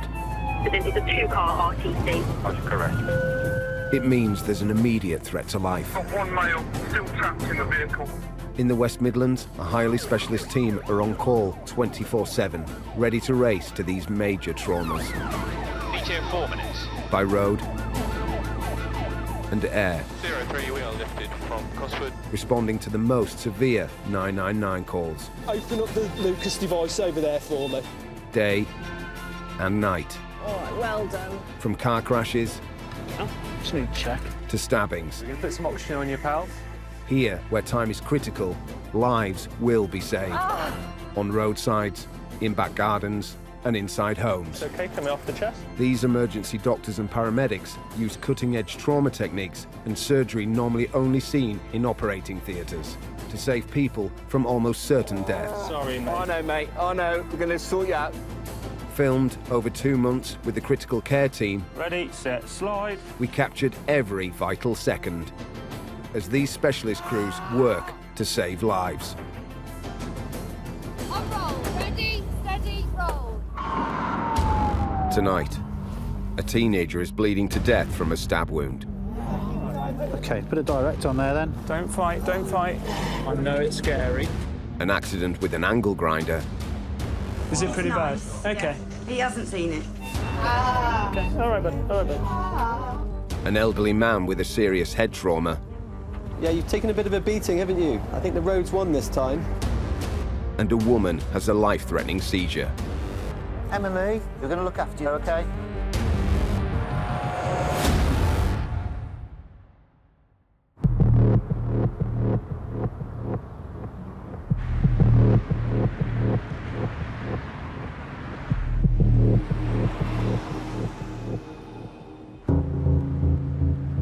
Ambulance service, patient breathing. He's come off his push bike, he's unconscious, he's breathing, all his teeth are gone and everything. He's in a bad way, his face is hit the road. And does he seem to be taking regular breaths? He's breathing very fast. Is the patient in the road? He's in the road, yeah. How old do you think he is? I'd say he's in his 60s. Not tall his teeth, everything. We've got an ambulance en route, okay, so just keep your eye out for the ambulance. I will do, yeah.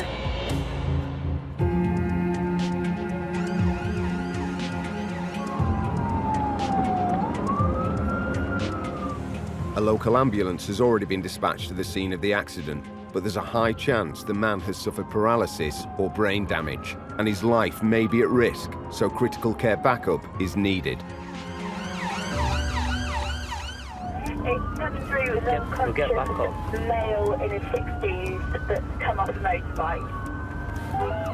60, that's what we'll see. Thanks very much. I think it'll be about 8 minutes of it. Critical care paramedics Will Meadows and Colin Apps deal with life-threatening emergencies on a daily basis. Their advanced trauma training gives the most gravely ill the best chance of survival. Yeah, the information's come through that he's unconscious. That would suggest that he may well have serious injuries, including injuries to his head. 10 minutes after receiving the emergency call, they are on scene. The local paramedics have taken the injured man into their ambulance. Sorry, guys. My name's Will, one of the critical care paramedics. I'm Joe. Paramedic Joe quickly briefs Will on the details of the accident so he can begin his assessment. Been travelling on his motorbike, no helmet. Push bike, sorry. Yeah, apparently the front wheel has locked up. Yeah. He's gone over the handlebars and full impact on the front of his face. Okay. 73-year-old Fred, a retired crane driver, was riding back home after visiting his 99-year-old mother when the accident happened. Bystanders state that he didn't move to start with, so we're querying a period of unconsciousness with him. On our arrival, he's sat up, he's talking, he's fully orientated, he knew where he was, but he couldn't recall the incident of what had happened. Okay. Fred's injuries are so extensive, he needs urgent hospital treatment and a brain scan. We've got a good 2-inch laceration above his right eyebrow. Initially, they said that he wasn't moving. At the very least, he has concussion, but the memory loss and blackout could be the sign of a much more serious brain injury.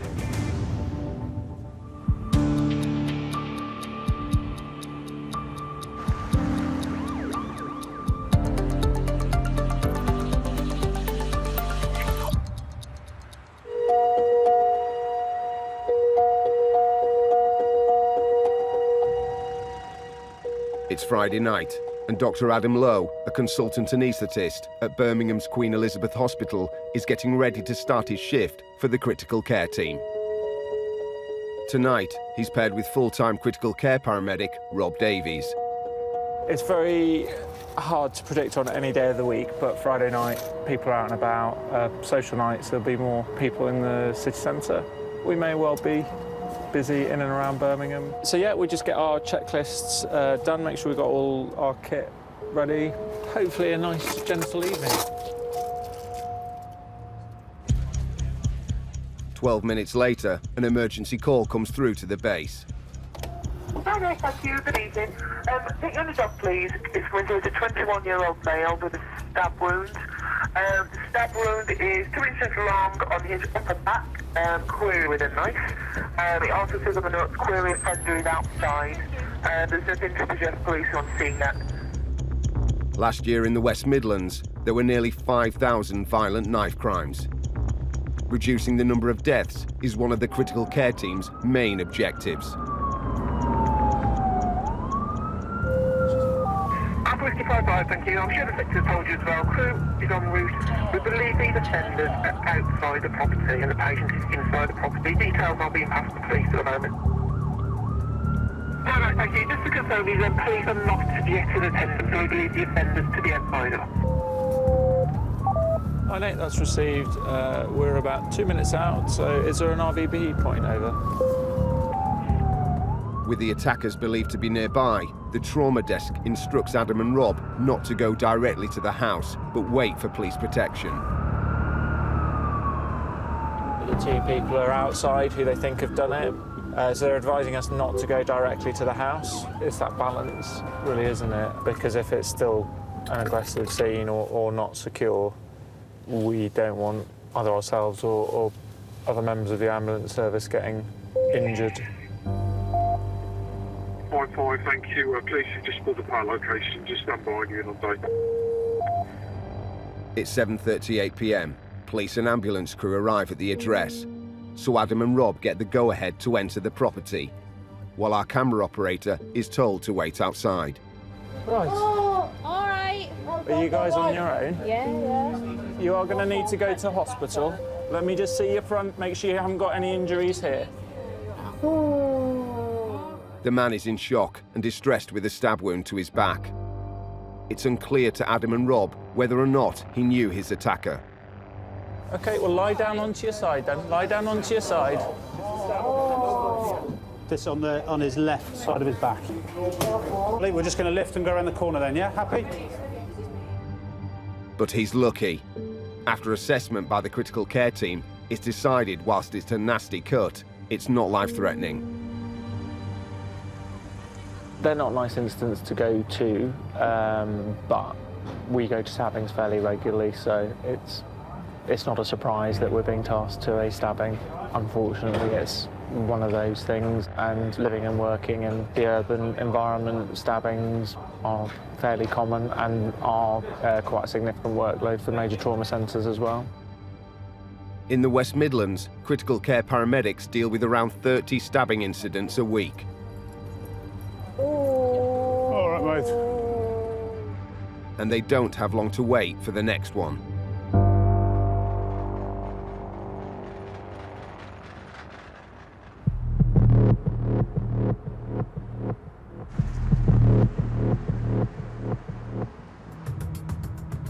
We through to the ambulance. Is the patient conscious and breathing? Somebody stabbed him on the neck.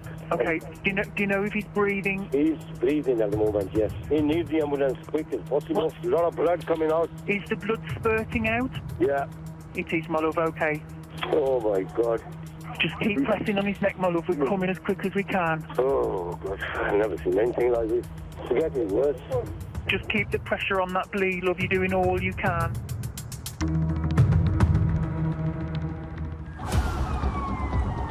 We're on the way to someone who's been stabbed in the neck, and it's spurting, and there aren't any crews there yet, but they're going to let us know when someone gets there. The second stabbing of the shift sounds very serious. Spurting blood may mean a major artery has been cut. Adam and Rob need to get there fast, as there's a danger the victim could bleed out and die. You're clear on my side. They are stopping. Yeah, still stopped. Police and the nearest ambulance have also been dispatched to the scene. Adam and Rob are just 5 minutes away, but with a serious stab wound, every second counts.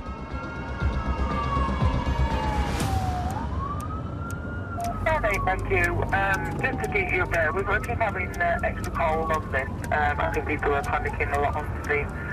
The doctor's going on and saying he's still bleeding through towels that are being pressure being applied. There's a lot of blood on the floor, and patients that collapsed the floor. Yeah, that's great. We're 1 minute out. A stab wound to the neck could have severed airways as well as arteries. As trauma specialists, it's one of the most challenging situations Adam and Rob can be faced with.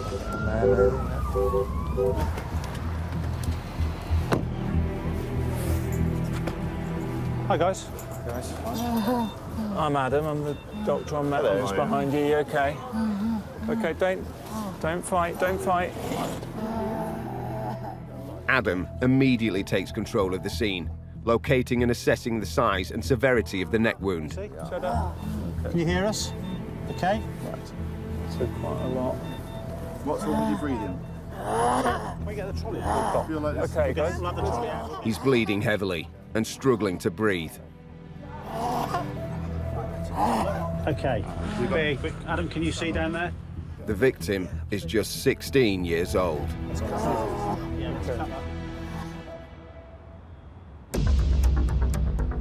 Ambulance services, the patient breathing.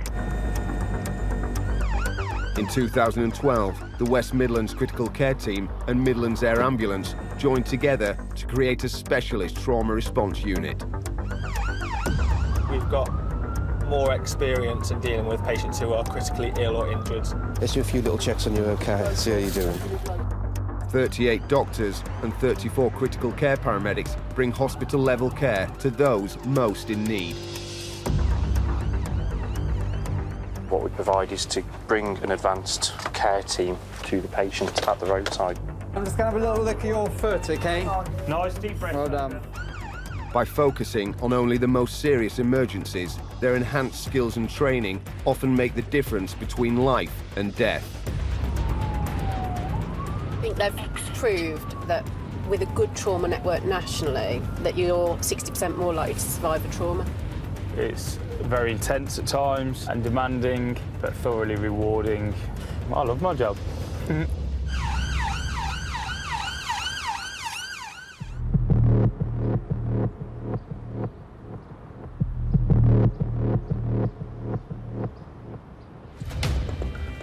Ambulance services, the patient breathing. Yeah, he's had his hand in a steel saw. A steel saw? Yeah, it's gone straight through. Yeah, I don't want to describe it too much. How far through his hand has the saw gone? Dan, you need to move your hand, please, because I need to describe it to you. I need to put your hand over your face. Hold on. Oh, very, very, very, very bad. We're getting someone to him as soon as we can. Just keep the pressure on the wound, directly on the wound.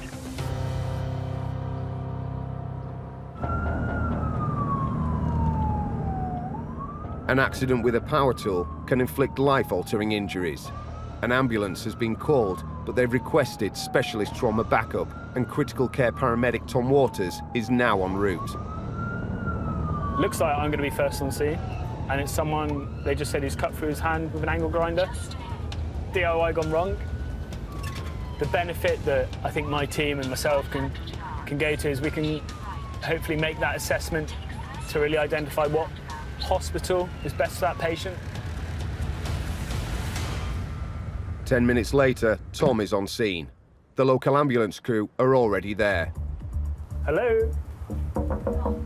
Hi, you're right. So what's happened? He was cutting the door frame there and went straight through his hand. 30-year-old bricklayer Daniel was cutting the timber on a workbench using an angle grinder with a 4.5-inch circular blade when he lost control and it sliced through his right hand. His wife Stacey found him and has been trying to stop the bleeding. Okay, and how bad is it before we have a look at it? Is it pretty bad? Okay. He hasn't seen it. Okay, what's your name, sir? Daniel. Daniel. Do you live here, do you? Is this right? Okay. Yeah. The paramedics have been on scene for 5 minutes. Daniel is in a severe state of shock and close to passing out. They've got him to raise his arm above his heart to try and stop the bleeding. It's fine. Have you got your trauma pack with you? No, I can go grab them. Yeah, I think maybe if you're saying it's quite bad, we'll get our bandages just in case. If you hurt yourself anywhere else? No. No, so it's just your hand? Yeah. Okay. Do you mind if I... Yeah. This impressive towel you got on here. It's the second one. Okay. Okay, so what we'll do, before we open it up, we'll get our bandages just in case. Daniel's in excruciating pain and can't bear to look at the damage he's done. Let's have a look. All right. Are you all right to come round here and cut his sleeve off? Yeah. I've got some scissors on me, if you want. Yeah. Some quick look. Okay. I know, sorry, buddy. We'll give you some pain relief, but what I want to do is have a real quick look at it first. Until he can actually see the wound, Tom doesn't know if Daniel has cut an artery or is in danger of losing any fingers. Both require immediate surgery. Okay, all right, bud. All right, bud.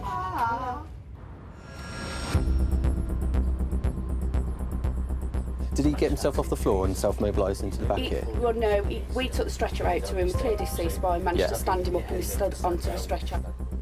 In Walsall, critical care paramedics Will Meadows and Colin Apps have been called to the scene of a serious head trauma.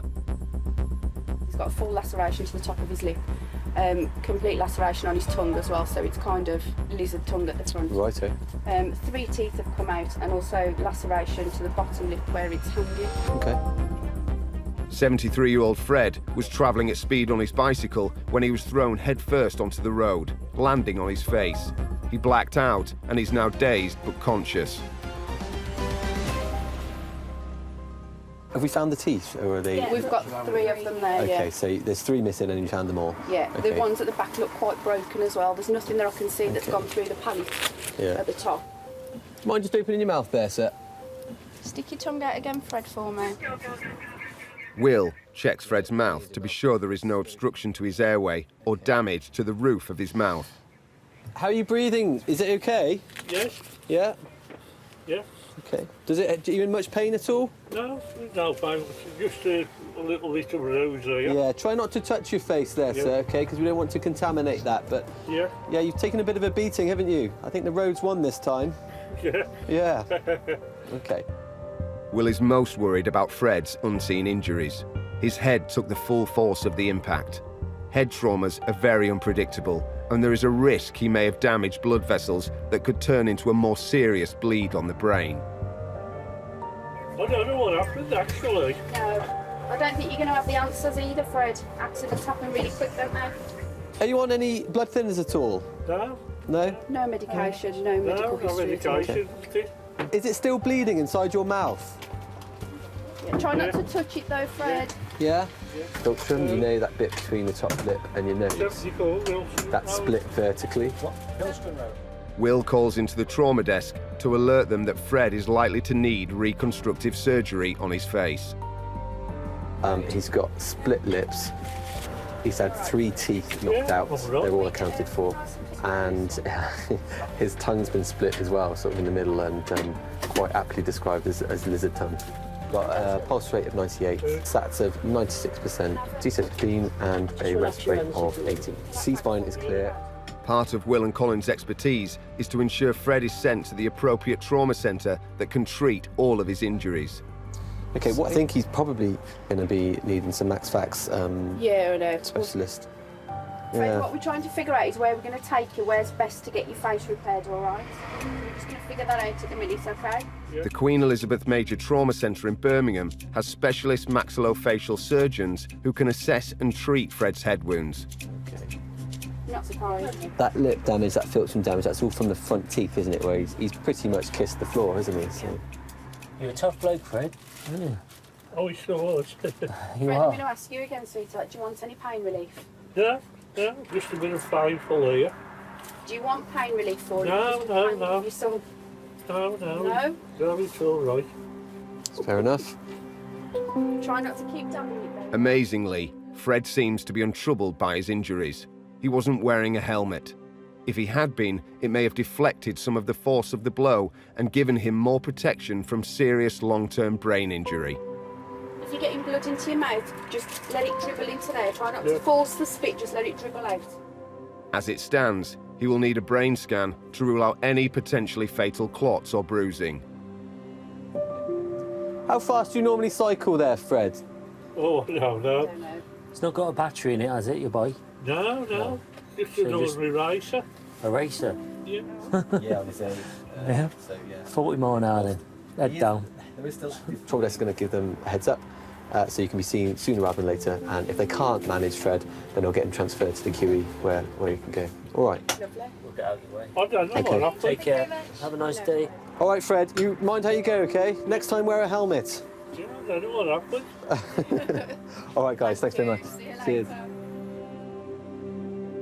It's a 6-minute journey to hospital. Happy that Fred is stable, Colin and Will leave him in the care of the paramedics, freeing them up for their next emergency call. Yeah, they seem to be... Stoic. Yeah. Very good pain threshold. I would have been crying.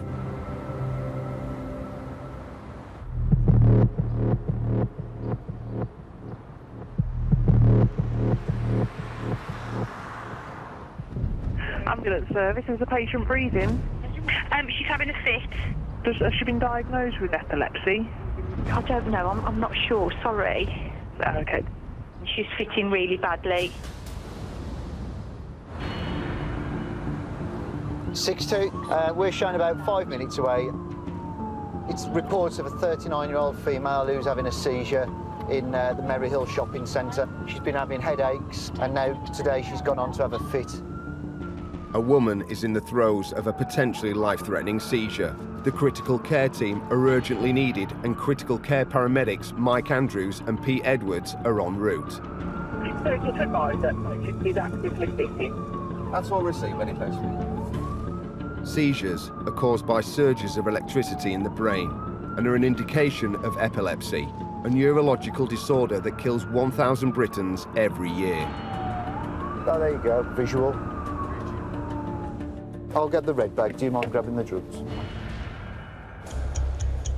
In the shopping centre, a building society clerk has suddenly collapsed at work and started fitting uncontrollably. Her shocked colleagues called 999. An ambulance crew is already on scene. Hello, how are you doing? All right. How's it going? I'm Pete. I'm one of the paramedics. This is Mike. 39-year-old Emily is lying unconscious. The ambulance paramedic who has been looking after her updates Pete on her condition. She was fitting for about 15 minutes before we got here. Yeah, okay. She's fitted for 2 minutes 54 while we've been here. Yeah.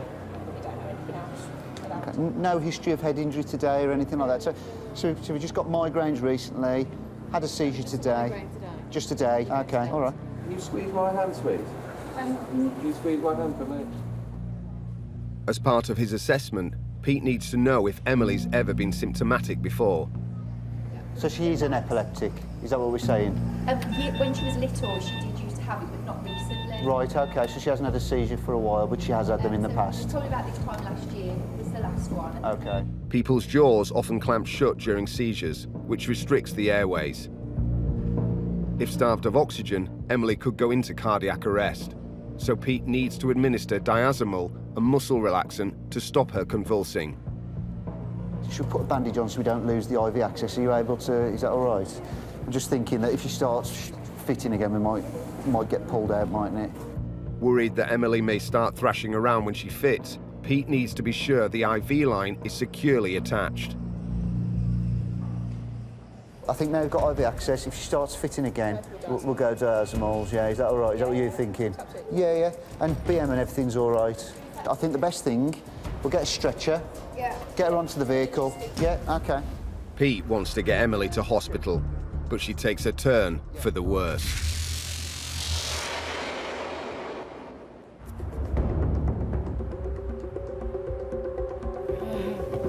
Is that wound or is that dressing? What's that there? In Birmingham, trauma doctor Adam and critical care paramedic Rob are trying to save the life of a boy who's been stabbed in the street. Can you see? Here. Okay, so we've got one behind me here. Yeah. Is there anything at the front of the neck? The 16-year-old has a deep wound to his neck and it's spurting blood. OK, put a direct on there then. He's already lost about a litre of blood. The human body contains 5. Adam knows he can't afford to lose much more before he passes out and goes into cardiac arrest. Right, let's have a look. What's gonna happen now? Listen, what's gonna happen? Don't worry about them. Look at me. What's gonna happen? I'm gonna get you onto an ambulance, okay? Let me just see if there's any blood in your mouth. Open your mouth wide. Good lad. Okay. Pressure from his wound is causing the boy to panic and restricting his breathing. Just calm your breathing. You're doing absolutely fine. I know it might feel hard where you've been injured. Okay, it's away from your voice box. I know it's scary, okay, but you're doing fine. I'm pushing on the side of your neck. They need to get him to hospital for emergency surgery to repair the blood vessels in his neck, but moving him risks tearing the wound and sudden catastrophic blood loss. It's okay. It's all right. Listen, have you got phlegm at the back? Just spit it out, mate. Just spit it on the floor, go on. Adam needs to keep the boy calm while maintaining a constant life-saving pressure on his neck to stop the bleeding. Do you feel able to stand, mate? Yeah. Okay, right. Good lad. Yeah, go on. I'm not going to let go because I need to put that pressure on, okay? Hold on, guys, hold on. I need to keep the pressure on. Can you get around, mate? Are you in? So, bump there, that's it. Lay down on the bed. Okay. Once on the stretcher, it's now a race against time to get him to hospital. Fine, mate, you okay? Can we have our bag on the back? Yeah. My hands are going to be a bit tied up just to keep that pressure on. So let's get some straps on. How are you doing? All right, well done. Okay. I need to keep to the QE. Yeah, I need to keep my hands on to stop the bleeding, okay? Because you have bled a reasonable amount. Any medical history I need to know about? Asthmatic? Sickle cell? No? Are you allergic to anything? Right. Okay. Leave a little bit of room for me. That's it. Well done. Good, so a bit brighter in here. On the ambulance, Adam and Rob can now fully assess the damage the knife has done. Hi, mate. You're right. He's bled a fair bit of volume and he's still bleeding past my hand, so I need to get a grip on where that's coming from. Tacky 130, active from the back. It's not anywhere major vascular, but it is actively bleeding. Can I have that Celox? Because I can see where that's coming from now. Well done, Adam. Using a gauze coated with a blood-clotting agent, Adam manages to stabilise the wound as much as possible to prepare for the journey.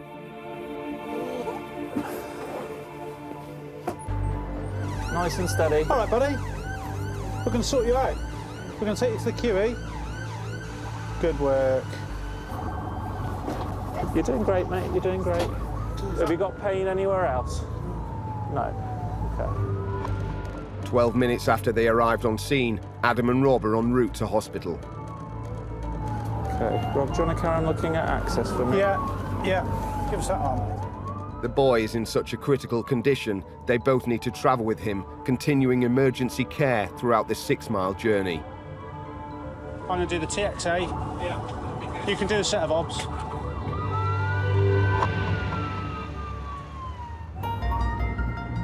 Arriving at hospital 11 minutes later, Adam delivers his still critically ill patient to the waiting emergency staff.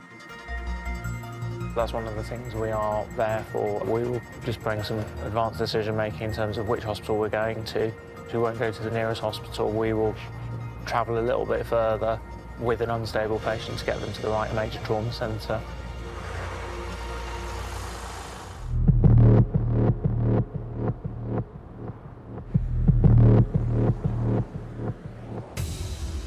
Let's get the stretcher, let's get something to get her out and get that sorted, all right?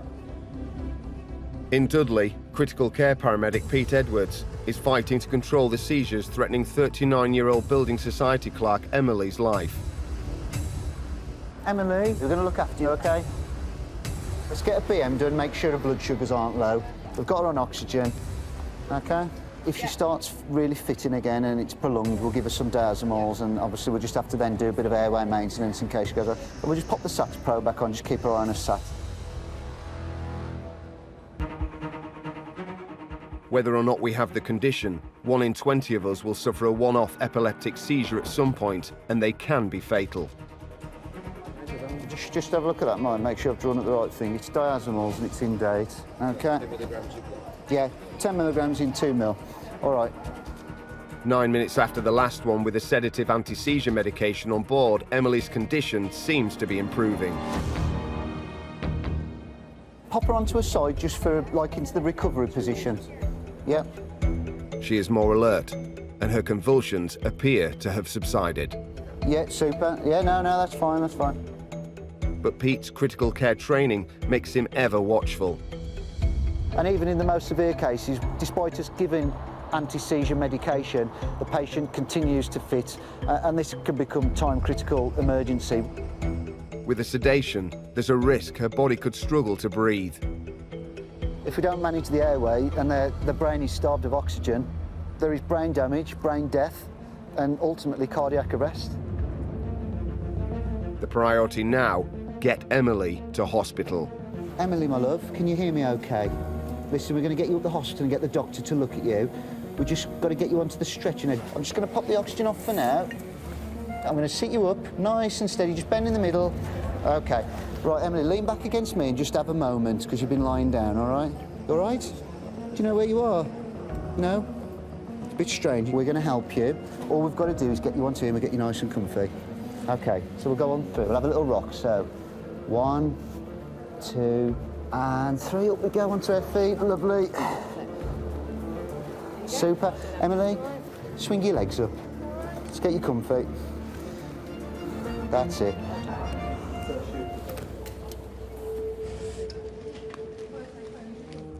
The ambulance will take Emily to the nearest emergency department. Thankfully, on this occasion, she appears to have made a quite rapid recovery. Some patients will just have one seizure, make a recovery, and they're absolutely fine. But we do go to these patients who recover, and then sometimes it might be minutes later or even seconds later, they'll have further seizures, and this can be quite complicated. And those sort of patients, we get them to hospital where they can be assessed further sometimes, just to make sure there isn't anything more untoward going on somewhere.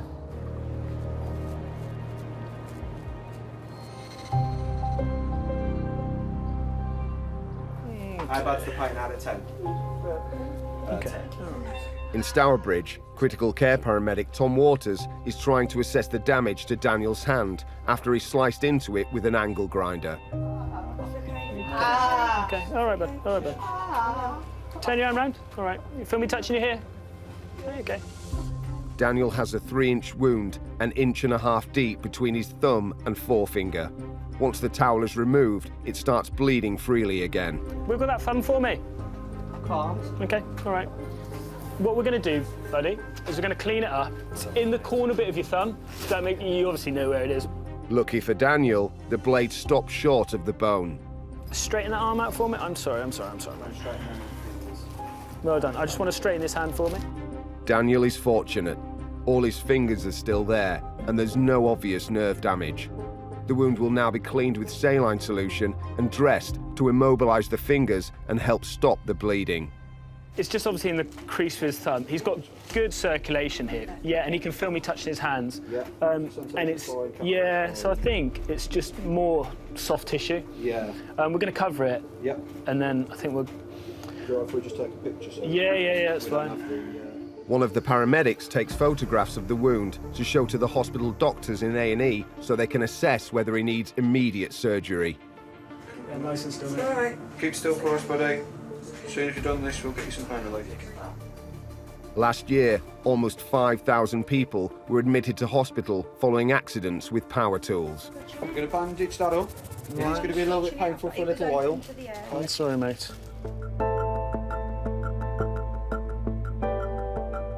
When you're working next, don't say Monday.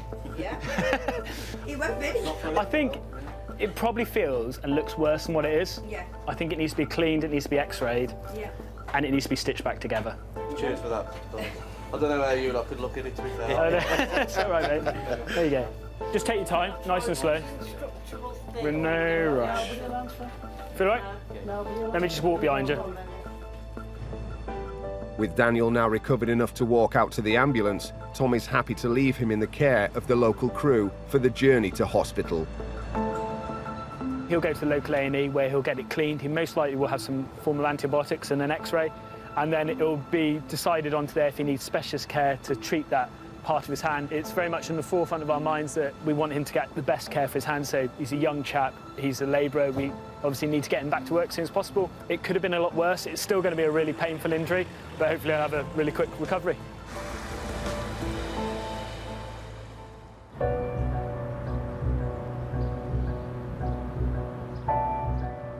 One of the trauma team's key areas of expertise is paediatric emergency care. Being called to a critically ill child is every paramedic's worst nightmare, so they need to be able to rely on a high level of skills and training.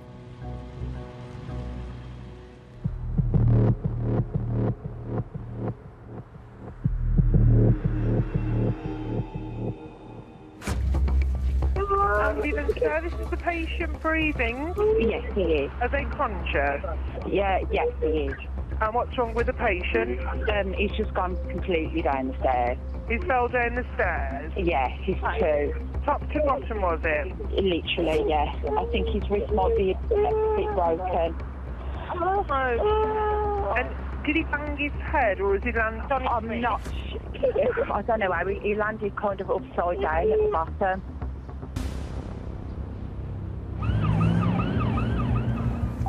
Six two. I've got you that it's a 2-year-old that's fallen down the stairs. Is that correct, Emma? That's correct, mate. Yeah, top to bottom of the stairs, there's fallen 3 metres or more. The child's had a head injury. They are conscious, but they've clearly got a fractured wrist as well. Roger, that's all received. Thanks, Mike.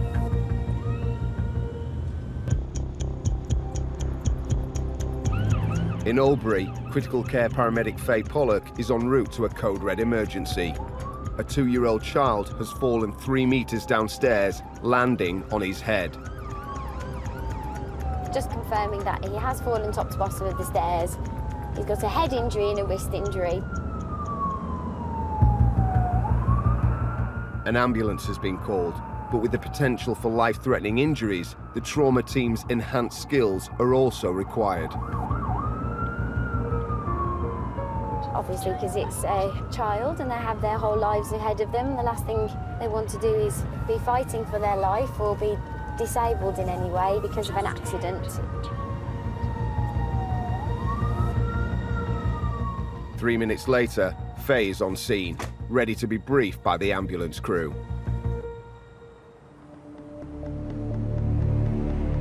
This is young Josh, 2 years of age. Mum said he's got this big habit at the moment of doing Superman down the stairs. But she's in here and she's heard thump, thump, thump, thump, thump. Yeah. I haven't touched him, I haven't done anything. We literally just got here, found out the history, that's it. OK, I'll have a chat to Mum and Mitchell. Is he acting as normal now? He seems quiet. Yeah, he's very hyper, Josh is. He's constantly on the go. Mum Rachel confirms there has been a worrying change in Josh's behaviour.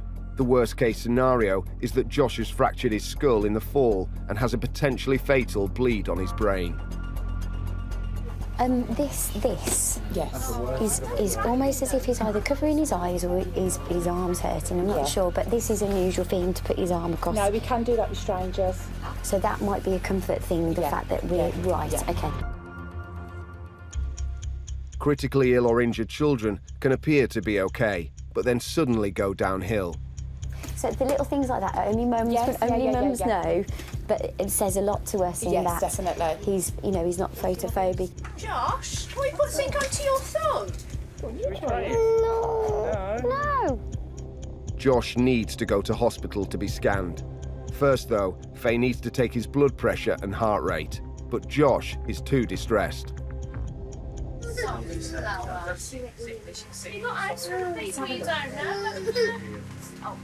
He hasn't been sick, has he? He's No, not... no sickness. No. If he's gone down the stairs the way he has, you're not going to come down without the mark, are you? No, God bless you, just because I've not really been able to get too close to be able to really get my hands on, and the only thing I'm doing when I get in near him is distress. Makes him more upset. At the moment, He has also been guarding his left arm in a way that suggests he might have broken it in the fall. I tell you what, let's see if we can try a little trick. Can I have Mickey a second? Is that Mickey? Let me just have Mickey for a second. Let's see. Let's put Oh, don't you want to give me a That's a good sign that his arms are all right. Yeah. You fell for the trick. Encouraged by Josh's reaction, Faye tries again to attach the monitoring equipment. Do you want to pick which finger? Which finger? Should we do it on this one? Do you want to try? Should we try it on your foot? Yeah, come on. But he's not falling for it. Mommy, do it. Mommy, do it. He's certainly a good colour in his lips, good colouring in his face. The fact that he's able to understand and say no are all the signs that I think he's probably just shocked himself. Yeah, distressed himself. To help soothe Josh, Faye wants to administer some paracetamol. It'll make you feel better, sweetheart. Good boy. Come on, Josh. Oh, that's it. Good boy. Well done, Mum. You've done that before.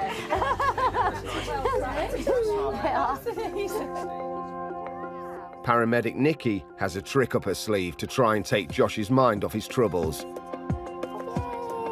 going to catch him. Distracted by the bubbles, the paramedics manage to attach the oxygen saturation and heart rate monitor to his toes. Yay, well done, Josh. Should we see if we can get him over there? You can catch him. Can you reach over that way? Oh, well done. That has worked a treat. Well done, you. I like footballs. Yes, it's about amusement. Doesn't matter about the patients. Apparently the wounds on his legs are from previous Superman impressions, yeah? It must hurt, but it doesn't stop him. It's excitement though, Dad. It's the excitement of going head first down the stairs. Josh looks to be making good progress, but Faye still wants him to go to hospital to be checked over by the emergency doctors. Mum, is there anything that you need No. immediately? I've already done it. Oh, yeah. Oh, God. Wow. That is one prepared, Mother. Bye-bye. Thank you. You take care, Mum. Well done for keeping you cool. She leaves him in the care of the ambulance crew for the 6-mile journey to Birmingham City Hospital. So you're never quite sure what injuries they may have. And as you saw, he's so scared and he's so anxious, the fact that he's got 3 strange people in the room. He immediately curled up into a ball on Grandma's lap. So there was no way that we were going to be able to assess him for his injuries properly there until the paramedic got an absolute beauty with those bubbles.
In the intense world of medical emergencies, 1 patient, 3 times stab wounds. there's nothing more extreme than a code red.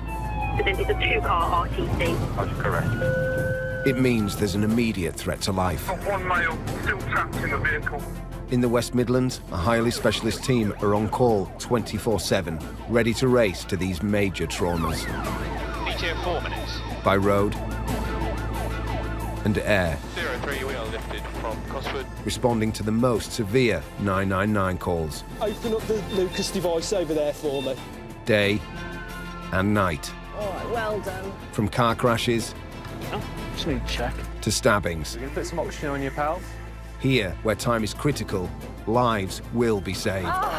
On roadsides, in back gardens, and inside homes. Okay, coming off the chest. These emergency doctors and paramedics use cutting-edge trauma techniques and surgery normally only seen in operating theatres to save people from almost certain death. Sorry, mate. Oh no, mate. Oh no, we're going to sort you out.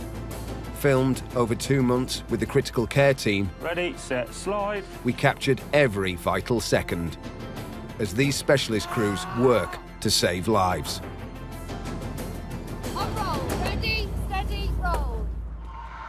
Tonight, in a rush hour collision, a motorcyclist is thrown headfirst from his bike. Mate, can you hear us? He hasn't got a radial pulse. Is he breathing? A builder's leg is sliced open.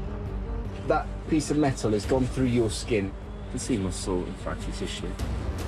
A man in cardiac arrest. Anything on that ECG? And medics' lives are in danger as they treat a patient with suspected coronavirus. Hi, guys. We're not going to come in just yet. We're just going to have a chat to you, if that's all right.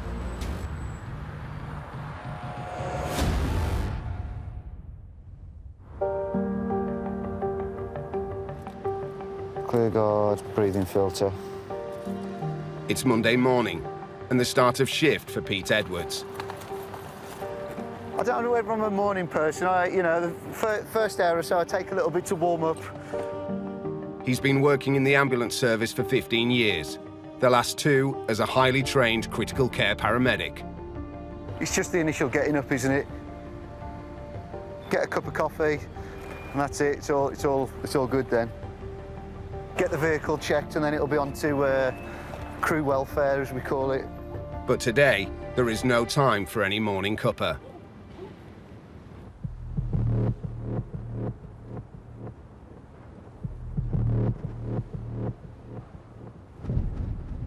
Ambulance services, patient breathing. Let me just go over. Is he breathing? He is breathing. Are they conscious? No, he's unconscious. He's bleeding quite badly. His helmet's come off. Got a severe gash wound at the top of his head. Was it a car versus a motorbike? Yeah, car versus motorbike.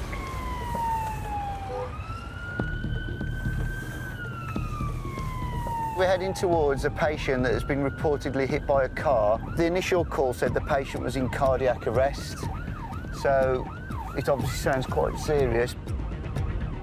An ambulance has already been dispatched, but the biker is thought to be so badly injured that Pete and another critical care team are being sent to give life-saving treatment. Because of the nature of the job, they've also responded Helimed 03 with a medic on board, and that'll be coming from Cosford. Helimed 03, a Midlands air ambulance, is also scrambled. On board is another critical care paramedic and a trauma doctor, qualified to carry out roadside surgery. 6-2 at scene. Once on scene, Pete is briefed by the ambulance crew.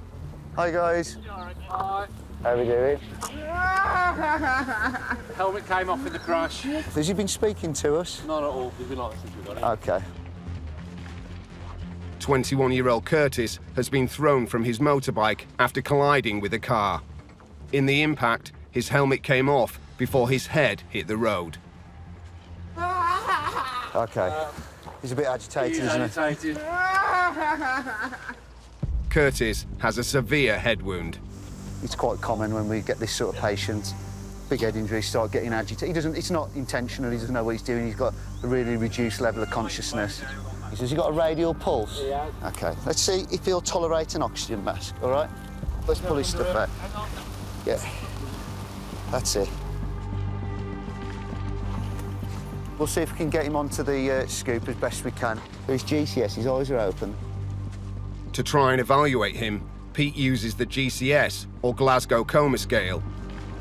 Mate, can you hear us? Usual hazard zone, OK.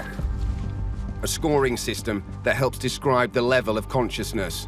A normal score for speech is 5. Verbally, he's probably a 2, isn't he? Further indication that Curtis may have a traumatic brain injury. We want to protect his brain, and by taking over his ventilation and us doing it instead of him, we can protect his brain and stop it swelling, hopefully. That means putting him into an induced coma. Breathing automatically with a ventilator will allow Curtis's brain time to rest, calming the swelling. But an induced coma is a risky procedure, usually only carried out in hospital. Are we treating it as life-threatening this time? I would say it's got the potential for that, yeah. The critical care team carry drugs and anaesthesia, normally only used in hospital operating theatres and intensive care units. We start the interventions that they start in hospital, we start them early and get people to hospital in the best shape that we can. I'm just going to get some midazolam, and then at that point we'll put them onto my ventilator because it's just a bit better for them, if that's OK. In cardiac arrest cases, these roadside treatments can make the difference between life and death.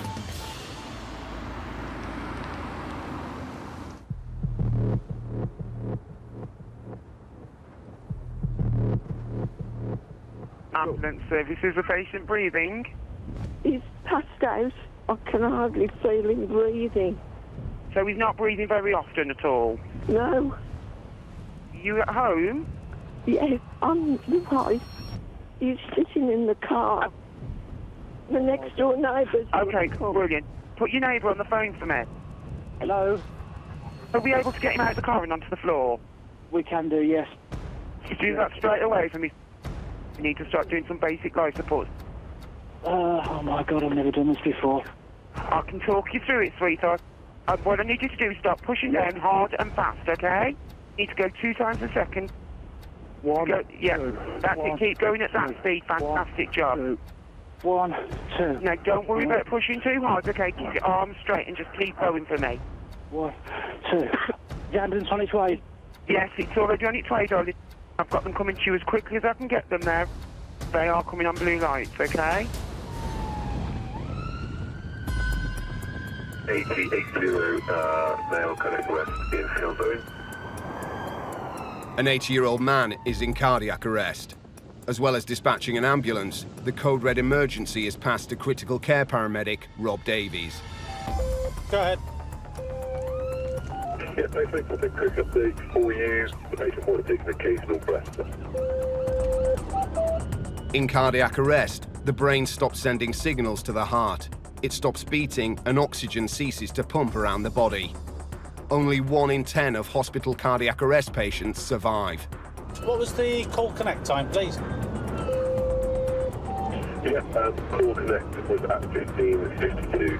Yeah, 15:52, call time. Yeah, roger.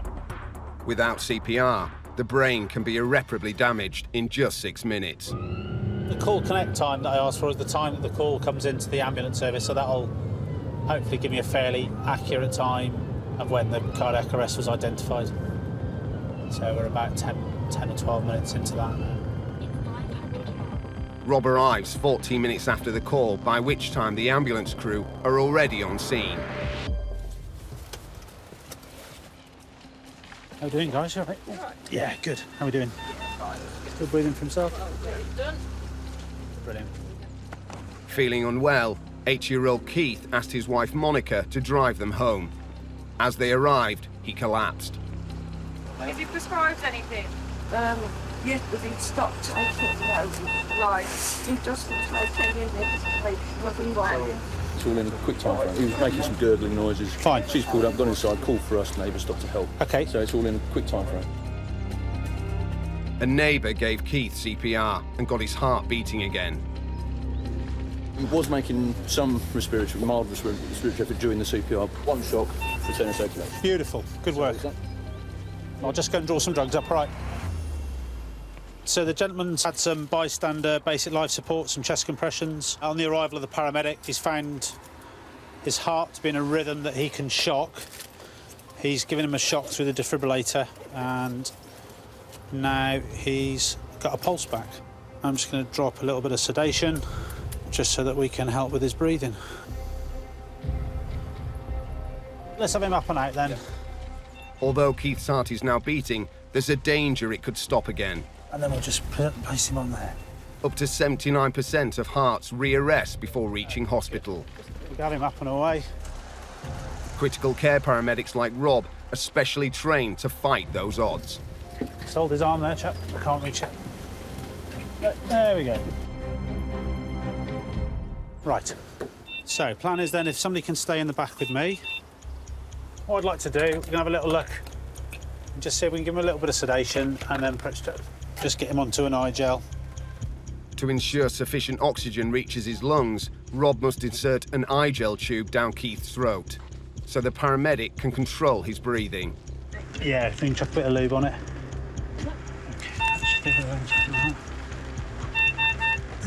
Okay, so just go with him on that. Can you do the ECG? An ECG, or electrocardiogram, records the electrical activity of the heart. Just give him a little bit of sedation just so that we can ventilate him a bit better. We might look at a bit more of that. Okay, let's have the rest of these clothes off. Anything on that ECG? All right, chap. Georgie, how long to the QE? About 15 minutes. 15. Lovely. Smooth, but rapid, lovely. Keith is seriously ill, but Rob's goal is to get him to the nearest cardiac centre alive. OK. Still going against that a little bit, is he? We can go.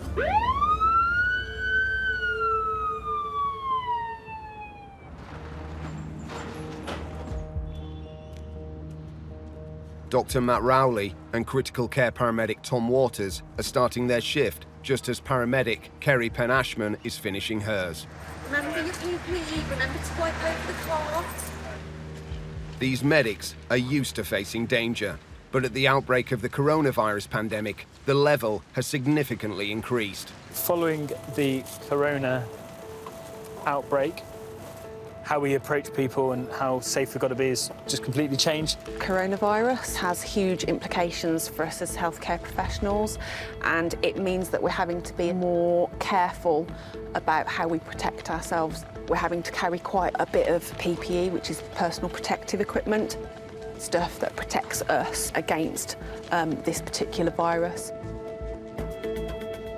Without PPE, patients might unknowingly infect the medics with COVID-19, and the medics might infect their patients with a deadly virus. Because there's a potential that we're going down to the patient's face, that we're going to do things that might mean that the patient is going to get droplets of sputum, any sort of bodily fluid, into our space. So you have a hood that fits onto your face, that goes over the top of your head, and then you have a little portion there that fits onto these sorts of respirators, and you put that on your face, and that gives you quite a few hours, potentially about 6 hours, of good, clean air.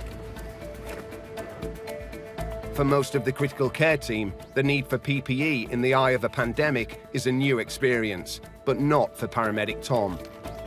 Did Tom tell you he was out when the Ebola outbreak happened as well? Went out to volunteer, didn't you? Bit of a hero, aren't you, really?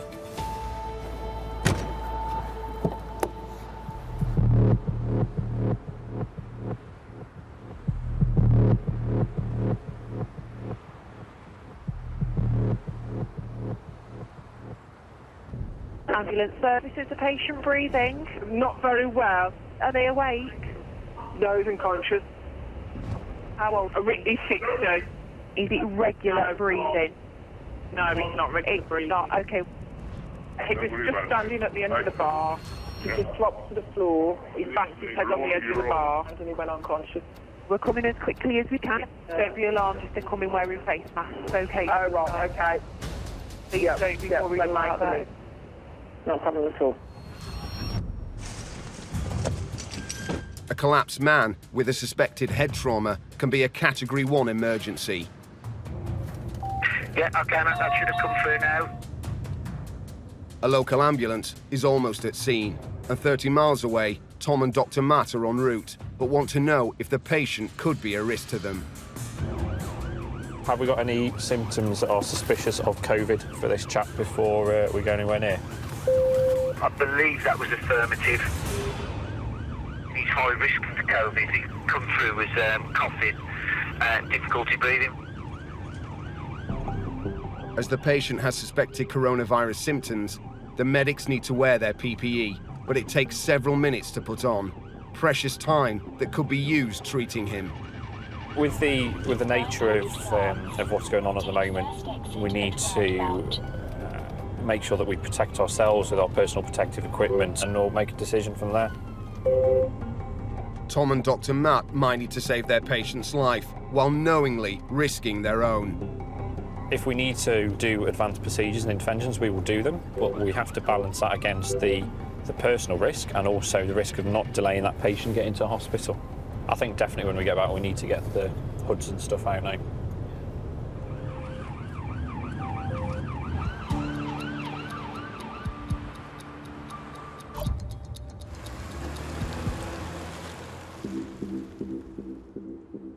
In Albury, critical care paramedic Pete is treating 21-year-old Curtis, who has been thrown headfirst from his motorbike after colliding with a car.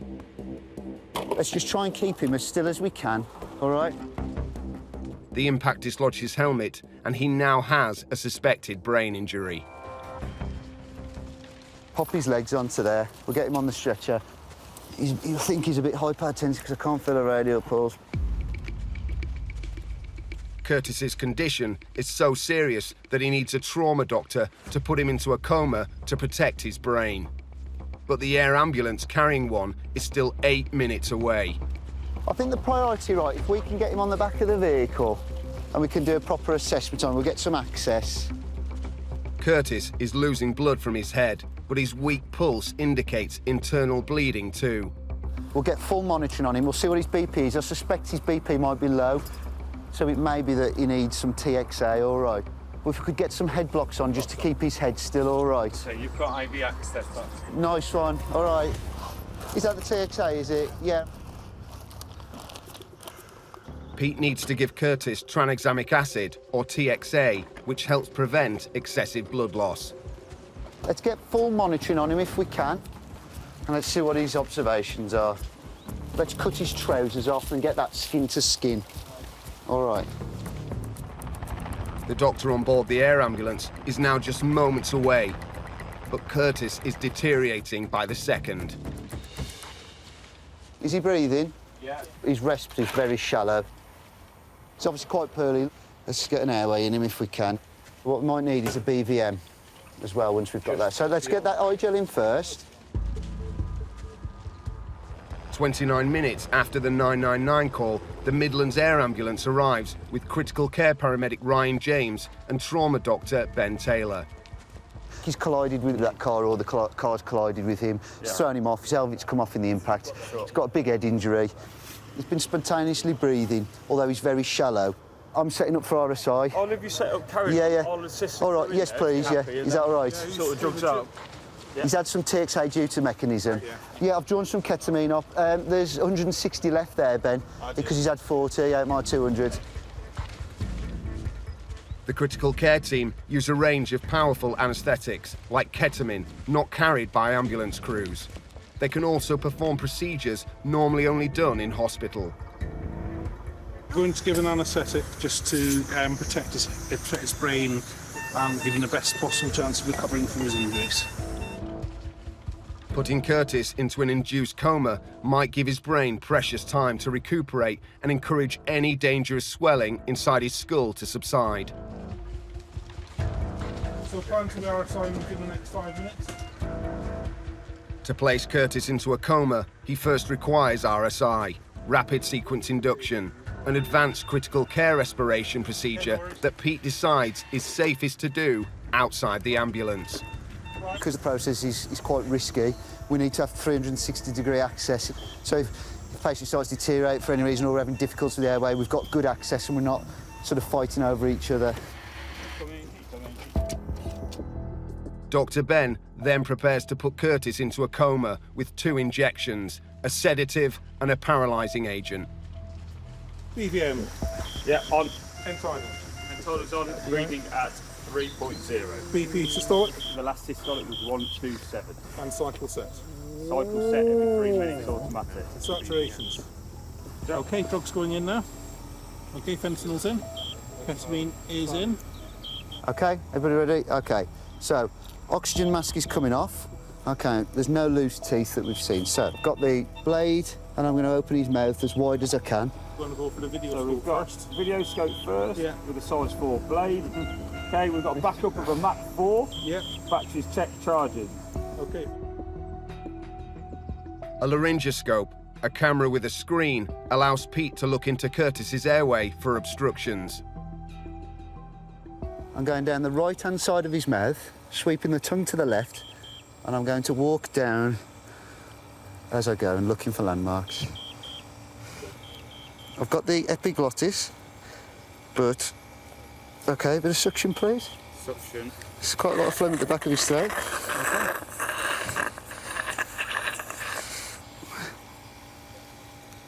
What should we like? OK, I've got a grade 1 view there, I can see the cords.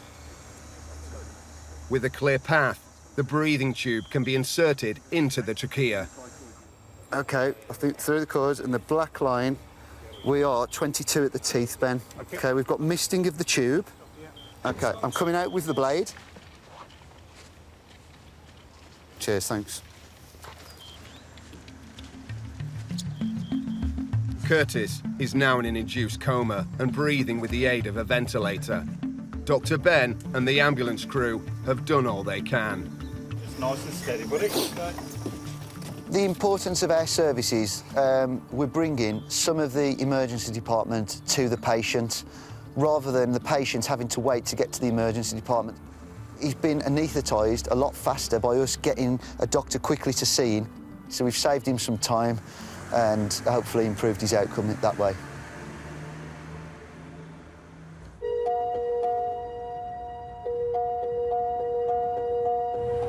Critical care paramedic Alistair McNeil has just come on shift, and romance is in the air. It is Valentine's Day today, so whether we'll get any squabbles between couples, you never know. Paramedics are much more likely to deal with violent crime than lovers' tiffs.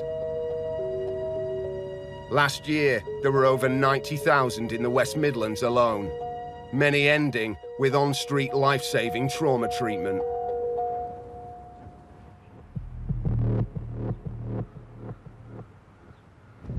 Ambulance service, hi please.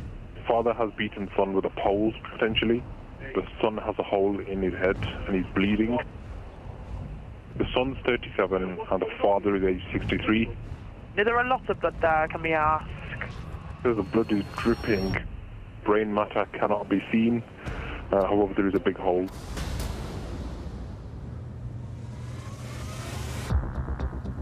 A violent assault likely to result in catastrophic brain injury is an immediate Category 1 emergency. So we're often addressing Dudley, which is coming through as a serious assault. I believe somebody battered with a pole. With over 14,000 physical assaults a year on emergency workers, critical care paramedics like Alistair are in real and present danger. There's potentially some suggestion whoever's got this pole and has been battering somebody is still on scene or near to scene. I believe control are liaising with police for finding a standby point for us. 6 over. When you go to the junction where the Tesco is, probably just pull in there. Yeah, mate, that's all received. I can picture where you mean, speech, mate. It sounds like there is somebody who's carried out potentially a serious assault. His patient may have potentially fatal brain injuries, requiring urgent trauma care. But for his own safety, before Alistair can approach the scene, the police must declare it safe. The annoyance is that we could be delaying care here. The police know far more about this than we do. That went to an ex-police arrest, Rosk. They were still trying to ascertain a BP. Critical care paramedic Tom Waters and trauma doctor Matt Rowley are on their way to a collapsed patient displaying symptoms of coronavirus. And they've just heard that the man's condition has become critical. So there's an ambulance crew on scene with a patient who has had a cardiac arrest. They've resuscitated him and managed to get his heart restarted again. Because his heart has been stopped for a period of time, there's been a lack of oxygen going to his brain, so now that his heart has restarted, he's quite agitated and combative, and they're struggling to manage him at the moment. So we're going to try and intercept them on the way to the hospital and see if we can offer anything, potentially giving this man an anaesthetic to stabilise his condition and transfer him onto the hospital. They've decided to meet the ambulance en route, as it will save time and ensure the patient gets vital treatment as quickly as possible. We're going to make a rendezvous point for, we're thinking M42 junction 9 at crew only just leaving scene, so that looks like it's going to be the best place. The issue that we've got with this patient is they're quite a long way away, so the plan ideally is going to be for them to load the patient on the ambulance if it's safe and then travel towards us and us meet them on the way to hospital just to try and save delaying any time there. If we're looking to either side, it's going to be aerosol generation procedure. So this triggers for high risk PPE, so that's full high risk PPE. Is it? Yeah, all right, mate. We are at the RVP anyway. We'll wait for the crew to get to us. If the patient's heart stops again, Matt and Tom may have to perform life-saving interventions in the closed confines of an ambulance on a patient suffering a killer virus. If so, they'll need their PPE, but it takes 10 minutes to put on. So what we might do is just open the door, just chat to them, and then make a decision from there. Hi guys, you all right? We're not going to come in just yet, we're just going to have a chat to you if that's all right. From our understanding, it's a cardiac arrest. You've then shocked him, or...? No shock. No shock. CPR, 2 lots of adrenaline. Okay. And we got a Ross back. Yeah. Went off again. CPR, about 2 minutes. Come back, Ross. And maintain his own airway since. I honestly think that by the time we've donned, it's going to take us 20 minutes. So I think if you're happy, we just drive, we'll follow behind you. It's not a point of us not wanting to do it, but I think by the time we've done it, we'll be there. Okay. Perfect, yeah, I'm over that. This patient has an airway, is a GCS of 15, is bradycardic. So we are 10 minutes... Tom and Matt decide the best course of action is to follow the ambulance and not delay its journey further. So the plan currently is to follow the crew into hospital. Should they need any assistance, then we're here, we'll have to pull over and have to get our PPE on. But ultimately the best thing for this champion is to get him to hospital as quick as possible. Pete, just planning ahead, have you spoke to Heartlands? Because obviously if we put this in as a high-risk COVID, it's going to put the hospital into probably a bit of a state of emergency. Have you had a discussion with Heartlands already regarding this? I haven't, no, but I certainly can do. Emergency departments will have a protocol that they now follow for patients that will attend with suspected COVID-19. Again, that is probably going to tie up a significant amount of staff. So yeah, it's probably going to need an RSI on arrival. So again, if you do the high-risk COVID thing, that'll be great, and we'll be there in just under 10. It's cumbersome and time-consuming to put on, but over the next few weeks and months, the NHS will come to rely on supplies of PPE like never before.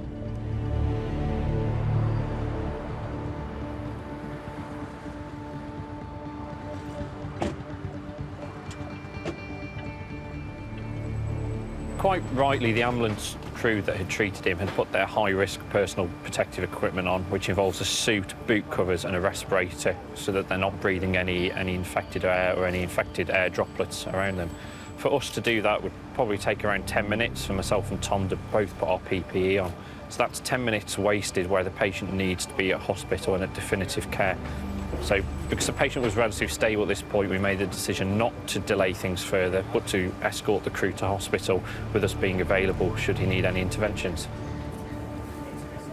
The patient is transferred into a COVID-19 ready cardiac unit.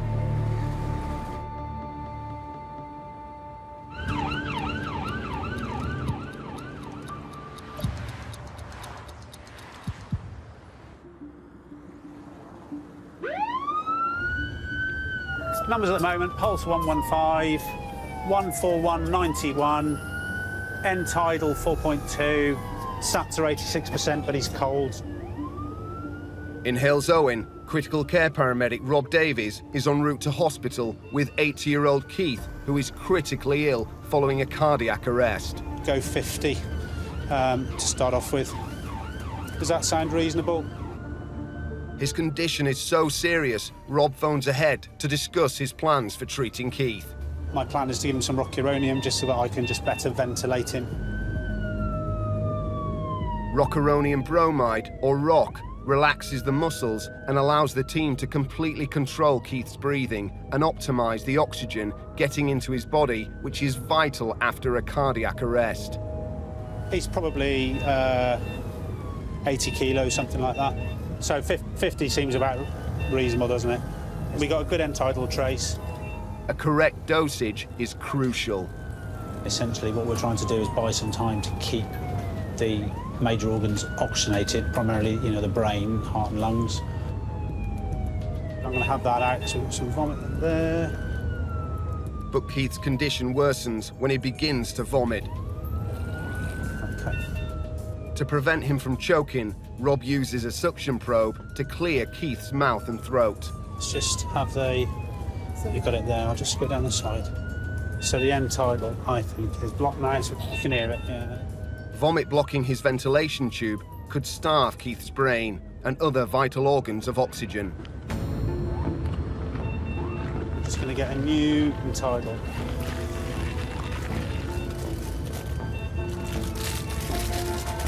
That's what we're going to do, just going to swap that out. And swap that straight onto there. Okay, so if you vent on that one can go on the floor. We've got end tidal back. Airway cleared, Keith stabilises and now has a chance of survival. Early bystander CPR and early defibrillation make a massive difference into this patient group. By doing that CPR, we then have a viable heart, which to shock. If nothing was done for that gentleman, I think it would be a very, very different outcome. What I'd like to do is just strip all this off him. Doesn't need these. 52 minutes after the 999 call, the ambulance arrives at hospital, where Keith is handed over to the team in A&E. OK, let's go. So he's got pulse back. We tried to sort his airway out. It's quite difficult. He's on a ventilator, and it'll be 24, 48 hours, I think, before they perhaps try and wake him up and see how he is neurologically.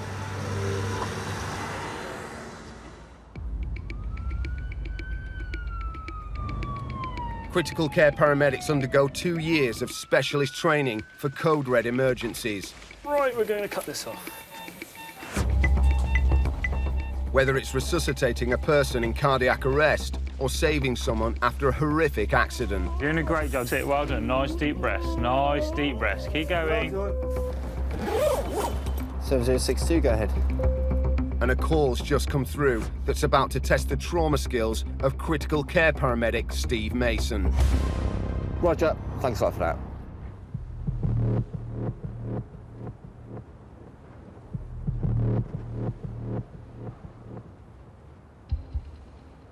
Ambulance service, is the patient breathing? Yes. What's happened? Had a cut leg, quite a bit of blood loss.